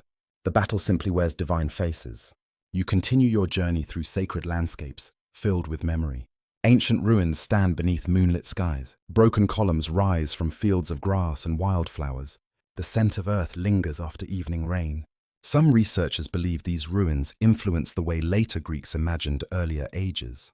The remains of forgotten civilizations often inspire stories about lost worlds. Whether that connection directly shaped the Titan myths remains uncertain. Historians continue debating the evidence, yet the possibility feels fitting. Human beings naturally wonder about those who came before, naturally imagine vanished kingdoms, naturally transform mystery into narrative. Cronus became one of mythology's greatest embodiments of that instinct, the ruler of a world remembered but unreachable, a bridge between memory and imagination. Another meaning gradually emerges as well. The Titan kingdom symbolizes inheritance. Every generation inherits something from the previous one. Wisdom, mistakes, traditions, fears. The same pattern appears throughout the myth. Uranus passes fear to Cronus. Cronus nearly passes it to Zeus. The cycle threatens to continue indefinitely. Yet Zeus ultimately chooses a different path. Not a perfect path, but a different one. The significance matters, because mythology rarely claims destiny is unavoidable. It suggests that patterns exist. Patterns can be repeated. Patterns can also be broken. That possibility offers hope, and hope remains one of the most enduring gifts mythology provides. You stand now upon a high cliff overlooking the sea. The night feels calm. The waves move rhythmically beneath the stars. Cool air brushes against your face. Far beyond the horizon, unseen lands wait in darkness. The image feels symbolic. Every ending contains another beginning. Every conclusion opens another chapter. The Titan kingdom ended. Olympus began. Olympus itself would eventually give way to other stories, other beliefs, other visions of the world. Nothing remains forever. And yet something survives. The lessons, the questions, the symbols. That survival may be the deepest form of immortality. Not endless life, endless meaning. As the hours grow late and the stars continue their silent journey overhead, you realize that Cronus was never remembered solely because he ruled. Many rulers have vanished from memory. Many kingdoms have disappeared completely. Cronus endured because his story touched something universal. The fear of change, the longing for the past, the burden of inheritance, the challenge of accepting what cannot be controlled. Those themes belong to every age, including your own, and now only one final chapter remains. The chapter beyond power, beyond war, beyond memory itself. A chapter about fate, about peace, and about the quiet legacy left behind when the long journey finally reaches its end. The night has grown deep. The winds have softened. The long journey is almost complete. You stand upon a hillside overlooking a sleeping world. Far below, silver rivers wind through moonlit valleys. Olive groves shimmer beneath starlight. The sea reflects the heavens like polished glass. Everything feels calm. The storms are gone. The battles are gone. Even the echoes of prophecy seem distant now. Only the stars remain, patient, silent, watching. And somewhere within that silence, the story of Cronus reaches its final resting place. You have followed him through an entire lifetime. You watched him as a young titan standing beneath the shadow of Uranus. You walked beside him when he dared to challenge the heavens themselves. You witnessed the birth of the Golden Age. You witnessed love, hope, fear, loss. You watched prophecy transform into obsession. You watched a king slowly become a prisoner of his own anxiety. You watched a father lose the very family he wished to protect. And you watched a ruler finally surrender the throne he spent centuries trying to preserve. Now at the end, the details begin to soften. The sharp edges fade. What remains is something quieter, something deeper. Memory. Ancient storytellers understood this transformation well. The longer a life is remembered, the less it becomes a collection of events.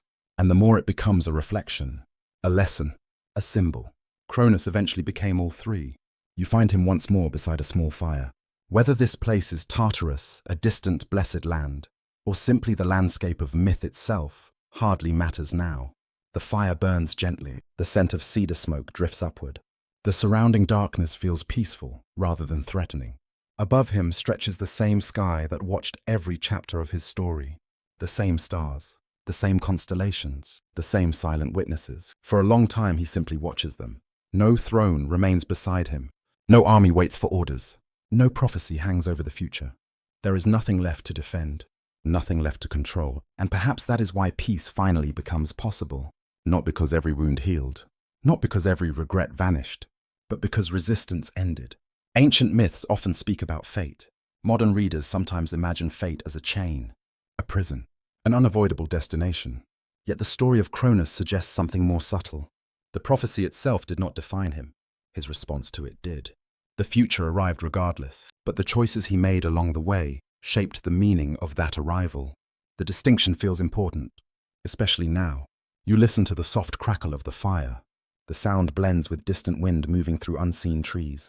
The world feels very large and very quiet. For the first time, perhaps Cronus understands something that escaped him during his reign. The future was never the enemy. Time was never the enemy. Change was never the enemy. They were simply parts of existence, as natural as the tides, as natural as the seasons, as natural as the stars crossing the night sky. He spent centuries fighting those truths. Now he simply observes them. And observation brings a kind of wisdom, the kind that arrives late, yet still matters. Far above, constellations drift across the heavens. Ancient sailors once used those stars to navigate unknown seas. Ancient farmers used them to predict the turning of seasons. Ancient priests used them to mark sacred ceremonies. The stars connected every generation, the same way stories do. That thought feels fitting, because stories became Cronus's final kingdom. Not the kingdom of titans, not the Golden Age, the kingdom of memory. A place where rulers and shepherds, priests and sailors, philosophers and children all continued speaking his name. Some remembered his generosity, some remembered his fear, some remembered his tragedy. All remembered something, and perhaps that is enough. The wind moves gently across the hillside. The scent of wild herbs drifts through the cool darkness. The fire burns lower. Its glow grows softer. The night feels increasingly still. You think of the Golden Age, the paradise that existed before Olympus, the world of abundance and harmony. Many listeners throughout history wish they could return there. Yet perhaps the myth offers another perspective. The Golden Age was never meant to last forever. Its purpose was not permanence. Its purpose was transformation. It prepared the way for what followed. Just as childhood prepares the way for adulthood. Just as spring prepares the way for summer. Just as every generation prepares the way for the next. The idea feels comforting. Nothing lasts forever. But nothing is meaningless because it ends. In fact, endings often give things their meaning. The final embers glow softly. Above them, countless stars continue shining. The universe remains vast beyond imagination. Kingdoms rise, kingdoms fall. Ages begin, ages end, yet the stars endure. Not because they resist change, because they participate in it. The lesson seems simple now. Simple enough that it almost feels obvious. And perhaps the deepest truths often do. You take one last look across the sleeping world. The mountains, the rivers, the distant sea, the moonlit groves, the ancient temples, the quiet villages, all resting beneath the same sky. Somewhere, stories about Cronus are still being told. Somewhere, listeners are still reflecting upon his choices.